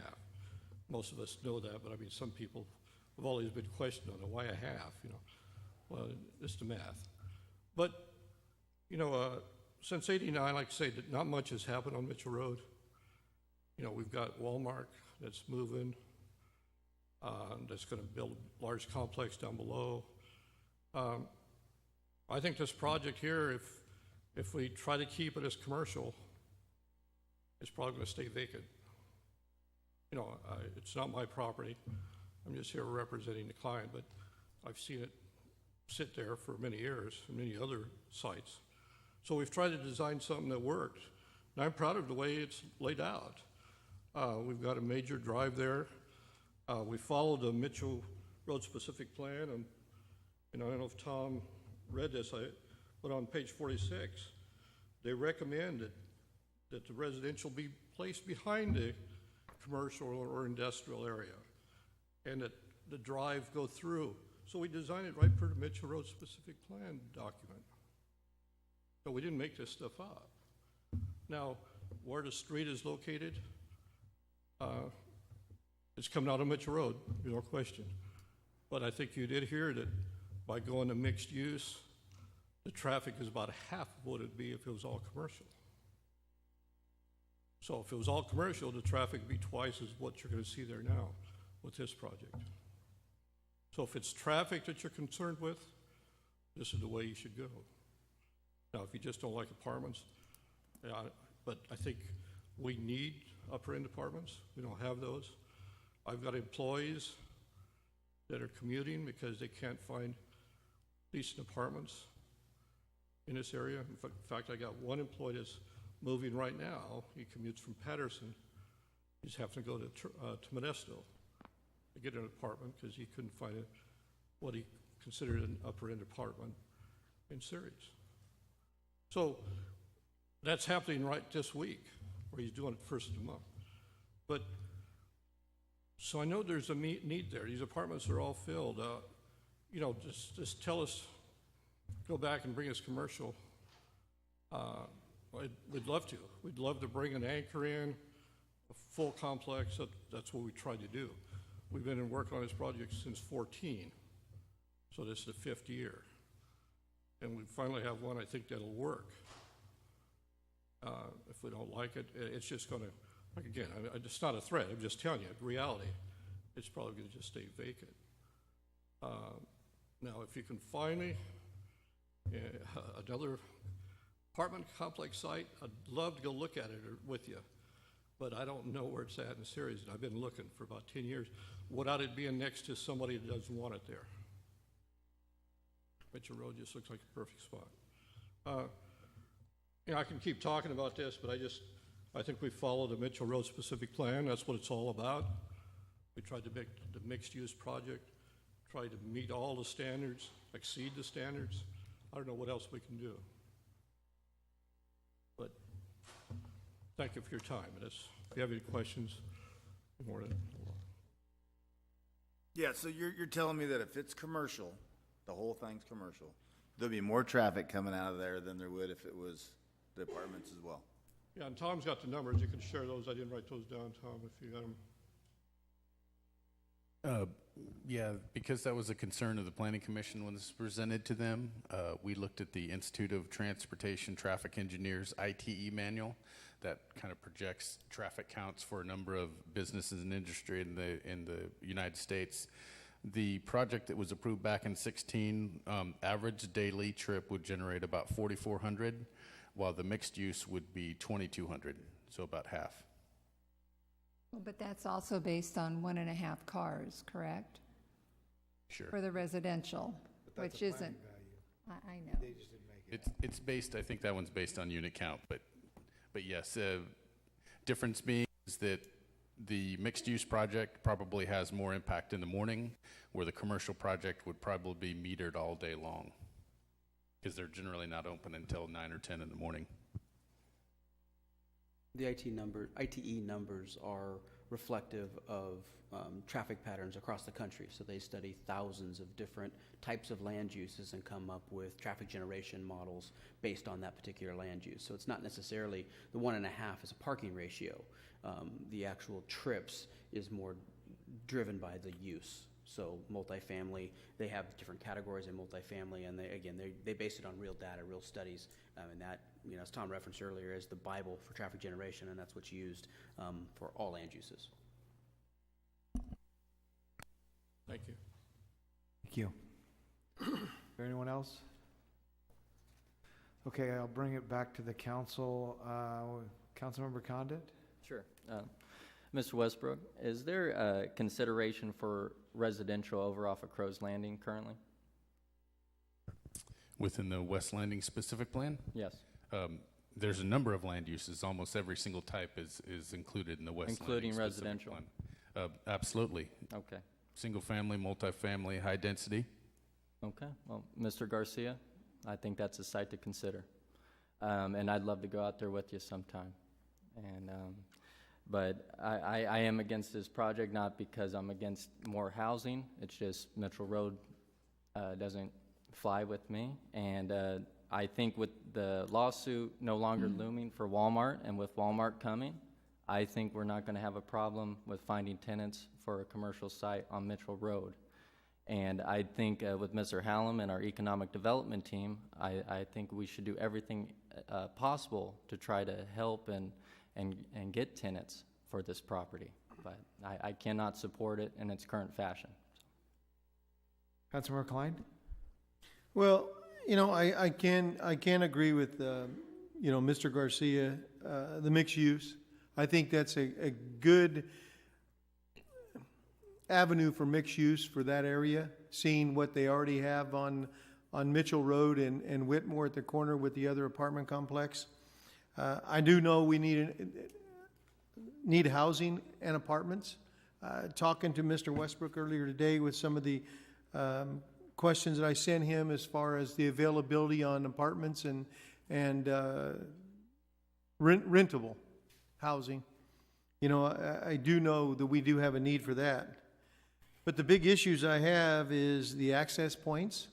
Since there is not a road separating the apartment complex with the commercial business like I see in other apartment complexes, I have an issue with the build-out of the commercial. That's part of the last phase, timing. And as Mr. Garcia said, if we don't do this, it could be vacant like it is now. Well, what's to say we don't approve this variance and the apartments get built first, because that's what's going to be his first phase, and yet the front end of it doesn't get built, because there's no stipulation that it has to be built first or that you have to follow through with it. We are just, changing the land use designation, and we could have the front of it could be bare for another 10, 15 years, So with that being said, I cannot support this project. Okay, any other comments or direction? I'm just going to do it anyway, and then you guys can vote it, whatever. Resolution number 2019-60. I make a motion to pass it. We have a motion. Do we have a second? Second. You're seconding approval? Yeah, let's take a vote. Okay. Yeah, Okay. I'd like to see a vote.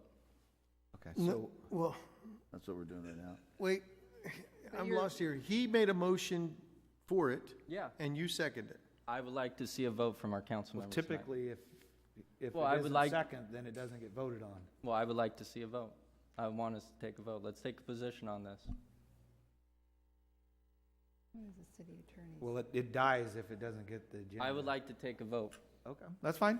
Okay, so we have Just a a motion. Just a clarification, just approve the and a- resolution 19. Well, I'm just doing one at a time. Okay. Do them All right. both at the same Just make- time? Just a clarification for the city attorney. Mayor, I think we're waiting. Well, that's what I was going to ask you. Do we take both of them at one time? Because without one, it doesn't matter, right? The other Yeah. one. If So- you disagree with it, you shouldn't have a problem voting no. So let's vote no. Well, just so you know, by saying yes, you're. I understand. Prove it. I understand, but I'd like to take Okay. a vote tonight. Okay. Thank you. But you're taking Did we both. clarify that we're taking both? Are you? Yes. Okay. Move to pass resolution number 2019-60 and resolution number 2019-61. So we have a motion to approve and a second. Yes. So I can call the roll. Can we have the roll call vote, please? Councilmember Condit, Nay. but you just seconded it. I know. That's what I was trying to indicate to him. He's saying he approves it, but then he's voting no. So And then next thing I come to you. Anybody can second except the mayor. It doesn't matter what his vote is. Well, the mayor can second it as well. I can second it if no one else does. It's not typical. I mean, he can second it. That's fine. It's okay. Yeah. I mean, it's all right. It's just a little awkward, but Well, you can. I guess I'm a little unconventional, but I would like to vote no. Thank you. Nay. Councilmember DeRosa. Yes. Vice Mayor Rhino. No.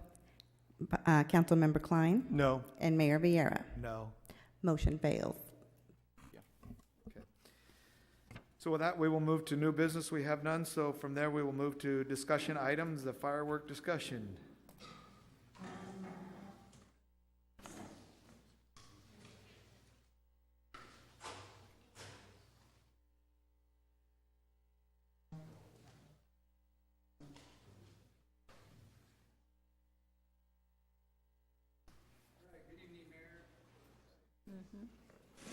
Good evening, Mayor and City Council. Each July 4th, thousands of people, most often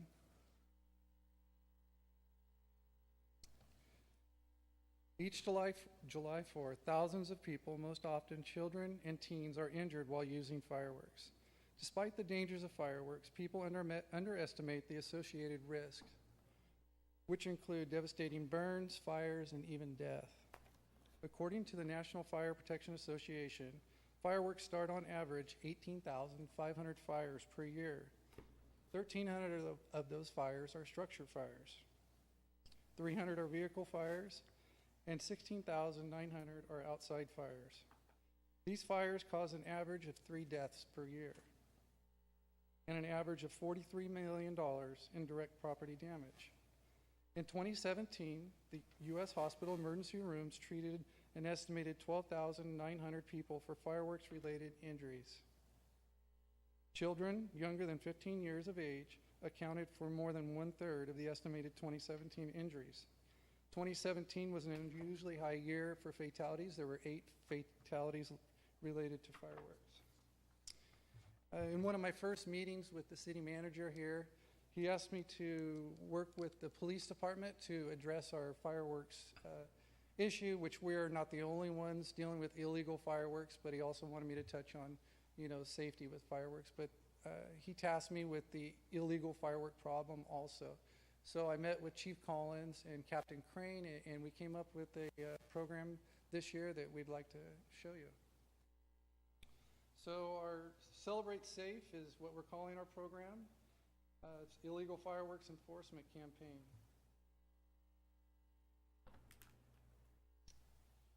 So this year we got together and came up with a plan, and we're going to do a press release tomorrow, and we'll distribute it to our local newspapers. We're going to have zero tolerance for illegal fireworks, and our task force assigned was to develop an effective outreach strategy, develop an enforcement strategy to combat the use, possession, sale of illegal fireworks.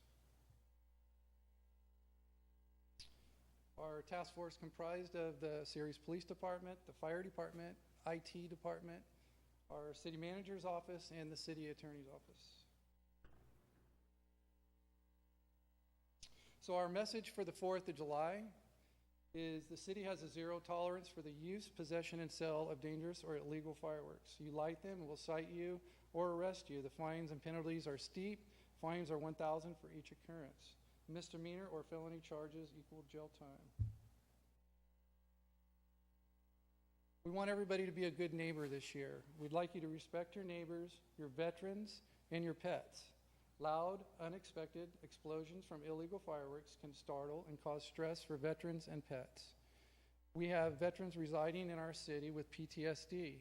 The sound of fireworks can trigger anxiety in veterans with PTSD. Every year around the 4th of July, the city has an influx of lost and injured pets who panic at the sounds of exploding fireworks and bolt from their homes. Be courteous and celebrate safety this year. The sale and use of safe and sane fireworks can be purchased from permitted operators in the city from June 28th to July 6th. On June 4th, we'll have a safety presentation to our booths this year. It'll be held here at the community center. So what is an illegal firework? If it explodes, it leaves the ground.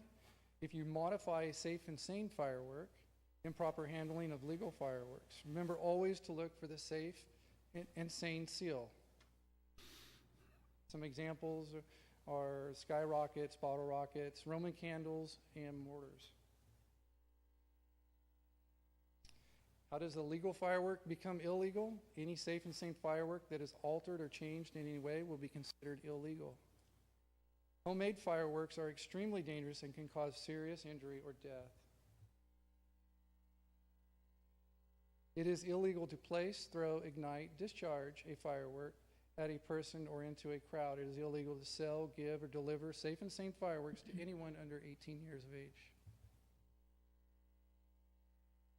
This year, one of the ideas that we came up with, and with the help of former fire chief in Merced, he helped us with some ideas, what they did last year. And so the Ceres Fire Department, the Ceres Police Department is hosting a fireworks surrender event. It's going to be held on July 1st, 2nd, and 3rd at Fire Station 15, formerly known as Fire Station 1, at 2755 3rd Street. So what we would like to do with this event is we would like people to have a place where they can safely surrender their illegal fireworks, and there will be no questions asked. It's a convenient way to dispose of illegal fireworks while also avoiding the risk of facing thousands of dollars in fines and criminal charges.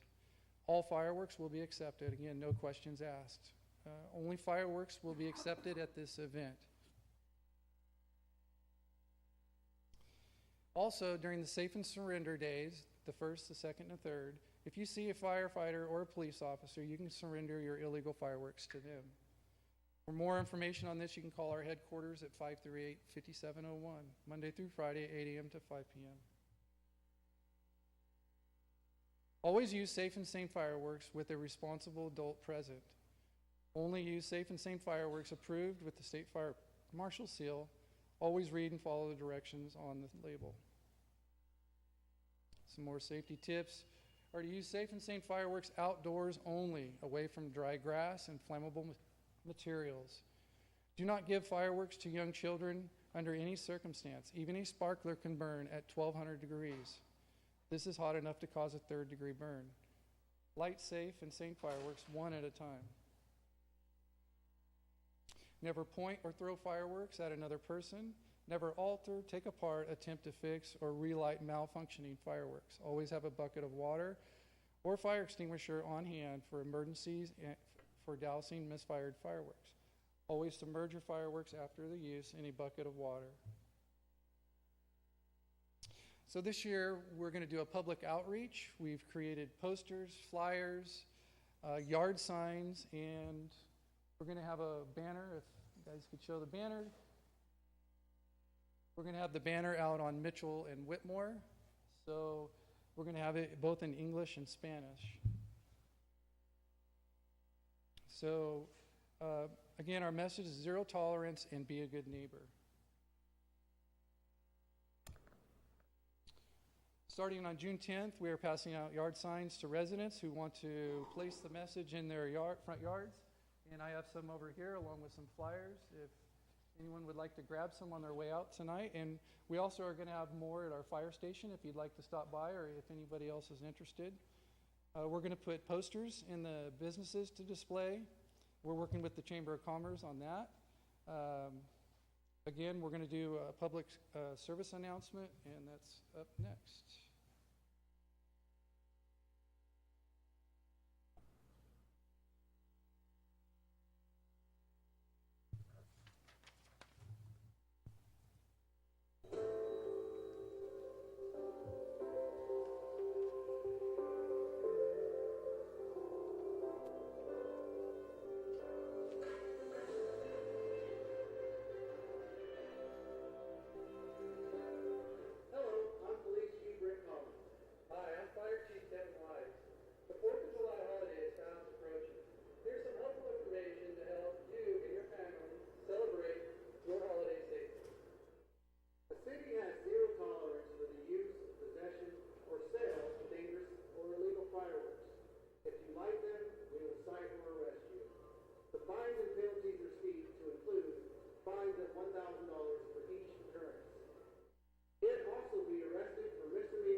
For more information, call area code 209-538-5709, Monday through Friday, 8 a.m. to 5 p.m. You have two options to report illegal fireworks. However, we are asking you do not call 911. You can use the phone number 209-538-LOUD or 538-5683 or email at fireworkshotline@siriuspolice.com. A special task force comprised of police officers and firefighters are going to be enforcing a zero-tolerance enforcement of illegal fireworks use, possession, and sales within the city. Extra officers will be on patrol July 4th, who will be working with members of the Sirius Fire Department to issue citations. When lighting fireworks, be sure you leave 20 feet from your audience in an area clear of debris and any combustible and near a water source.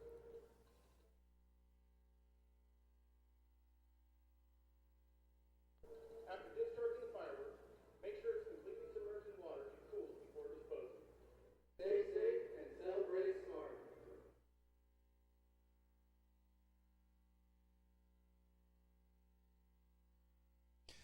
All right, as you guys can see, the police department and the fire department have put a lot of time and energy into this. So some of the things that we're going to get into now is how to report illegal fireworks. The city's June utility bills are going to be containing a leaflet that outlines the reporting process for that. It's very similar to the signs, the yard signs.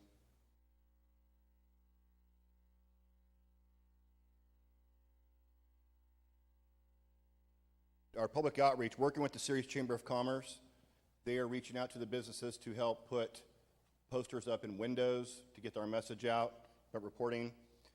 We've also worked with the American Legion, Sirius Post 491, regarding our veterans and the impact of exploding fireworks due to them at this time of the year. Sirius Police Department will be posting this video that you have seen on their Facebook page, and will continue to update that going through that season coming up to the 4th, along with our Instagram and our Nixle account. The City of Sirius website will have the same picture as the yard signs up there to also advertise for how to report illegal fireworks. Flyers will be handed out at all safe and sane fireworks purchased within the city. When 17 fireworks stands within the city, when they come get their permits and do their safety meeting with the fire department, they will be given these flyers that they will have to distribute with every sale of fireworks they make. We're asking, please do not call 911. During 4th of July and the weekend that follows, our 911 system gets inundated with people reporting aerial fireworks. That takes resources away, takes my dispatchers away from fielding emergency calls for other services.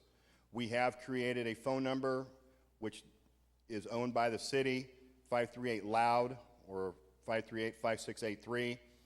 That number will be manned beginning July 1, so people can call in on those for fireworks-related incidents. Also, we've got a hotline and an email, fireworkshotline@siriuspolice.com. That will also be monitored beginning July 1st. It's actually live right now, so we're going to make periodic checks on it. But July 1st is when we're going to start monitoring that really close, and we're going to run that through Saturday the 7th.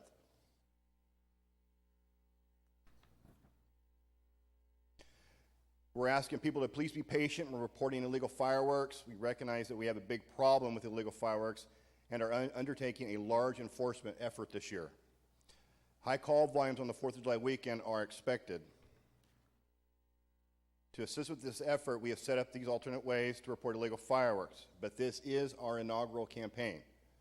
Calls for police and fire resources will still be prioritized based on severity. A special task force comprised of police officers and firefighters will be enforcing a zero-tolerance enforcement of illegal fireworks use, possession, and sales within the city. Extra officers will be on patrol July 4th, 5th, and 6th, who will be working with members of the Sirius Fire Department to issue citations. Any person who violates the Sirius Municipal Code with illegal fireworks will be guilty of a misdemeanor and will be issued a $1,000 fine. Code violations include doing any of the following: possessing, using, storing, selling, and or displaying dangerous or illegal fireworks, sell or offering to sell safe and sane fireworks without a permit issued by the city, selling safe and sane fireworks to anyone under the age of 18, using or exploding fireworks, including safe and sane, inside a building. It is unlawful for any person to place, throw, discharge, or ignite or fire dangerous fireworks at or near any person. These are just some of the highlights for illegal fireworks. We got some pictures of some confiscated illegal fireworks. To handle the expected increase of calls to report illegal fireworks, additional staff will be on duty to answer the phones beginning July 1st. July 1st, the staff will be through 5 o'clock. As of the 4th, 5th, and 6th, staff will be extended from 5 p.m. until midnight to answer the phones and the emails.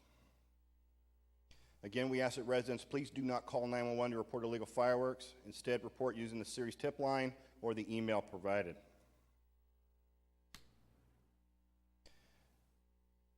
And with that, the police department and the fire department together hope everybody has a safe and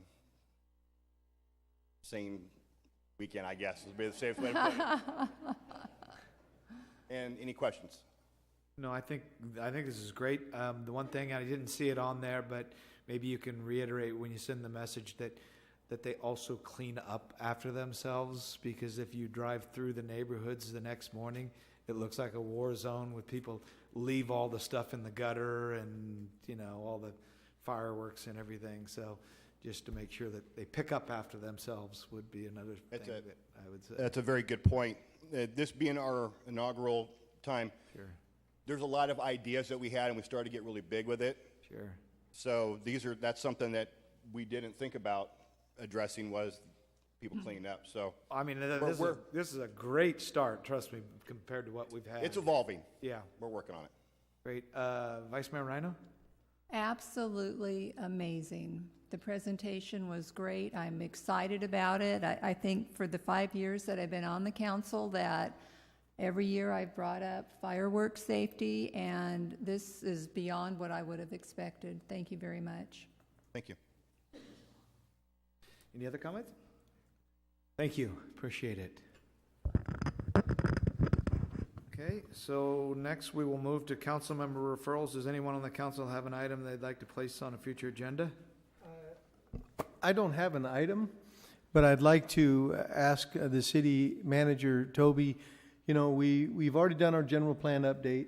We're in the process of going for our budget for 2019-20.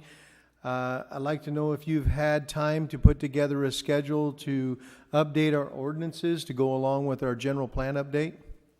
So the Comprehensive Municipal Code, as announced to the council previously, is scheduled for June 24th to start that process. The detailed schedule has not been created. The big caveat there is assuming we get a budget approved on June 10th. So assuming that budget is approved and we don't need June 24th for the approval of the budget, then we would kick that process off on June 24th. Okay. Vice Mayor Rhino? I would like to see an item on VIPs at an upcoming meeting. That we've kind of talked about it, but I think I've recently seen what another city is doing with their volunteers and police. They call it something else, but they actually use them for some code enforcement. They go out and they take signs off of the power poles, shopping carts, and they do all of those kind of things. And I'd like to see if we could get a presentation, not as elaborate as this, but a presentation on what we're doing currently and what maybe we could do to recruit more folks to participate, to help clean up the city and help code enforcement. Of course. Okay. All right. With that, we'll start. Ms. Dean, anything? Anything from council? No? Mr. Wells? Thank you, Mayor. Just a couple brief items. I'd mentioned to council that I had an item. It was a referral. I know. I'm going to come back to the council. Sorry, I forgot. right. We'll go through everybody and we'll come back to the council. My apologies. So I had mentioned to council a program that Caltrans has. It's called Clean Sweep. It's based on a program down in Bakersfield where they used some folks that were basically a homeless nonprofit organized through Caltrans to do freeway cleanup and litter patrols and those type of things. The program was used as a pilot program in Stockton recently and has found tremendous success there. So they are now rolling this out as to a real program. So the city of Modesto is moving forward on it, and so we received, Mr. Badie and myself received a little presentation this morning. It looks very promising. Caltrans is going to put some information together for us on how that program works. We hope to bring that to council for consideration, at least direction, in early July. The way it works, basically, we would enter an agreement with Caltrans. They fund part of this effort, but we have to do an RFP and contract with a nonprofit. They really like to encourage job training, job skills, those type of things with a nonprofit, so it's somewhat of a pass-through because Caltrans can't contract directly with the nonprofit. So it's a multi-layered contract, a little bit of complication there, but the outcomes have been very, very positively received in terms of picking up litter and partnering together with the Adopt a Highway program, so they work together to help bolster those efforts and focus. The other thing that was exciting that they mentioned today in our meeting is that they are going to be starting to do some work on the existing landscaping at Hatch Road. So Caltrans has hired 10 new employees that are focused on those simple maintenance tasks, such as restoring irrigation and restoring some simple landscaping that is low maintenance and more drought tolerant, and to discourage some of those oleanders and other issues that we've had along that intersection. So they hope to start that in the next couple weeks. It could be as soon as this week. So good, positive momentum. Hard for me to even say that in one, keeping a straight face, that Caltrans actually appears to be moving forward in a positive direction. So we're very, very encouraged by their efforts and their willingness to partner with us to make a difference on the freeway. Westbrook? Ms. Reiner, are you going to mention next Tuesday in your remarks? Yes, I am. Thank you. Daniel? Mr. Collins? We continue to try to hire to get off of minimum staffing on patrol. Unfortunately, I got some bad news today, so we're back to square one. We still have one vacant position for this fiscal year, and if it is approved, we'll have 2 positions for Measure H for next year. Positive note, we sent one young lady to background today, and we're on track to have 10 full-time dispatchers to meet the requirements of the Newman contract, which is pending July 1st of this year. Other than that, our people are grinding hard. Okay, Kevin? All right, I think I got everyone. I don't know. So I'll move back to the council. Before you close this meeting, What's that? on the fireworks discussion, there's It no was just- discussion from the audience? It's just informational. Oh, so it'll be brought up at a future council meeting? Discuss it? Well, I'm not sure. What do you want to discuss that date? I know it sounds great, but it sounds great with this item.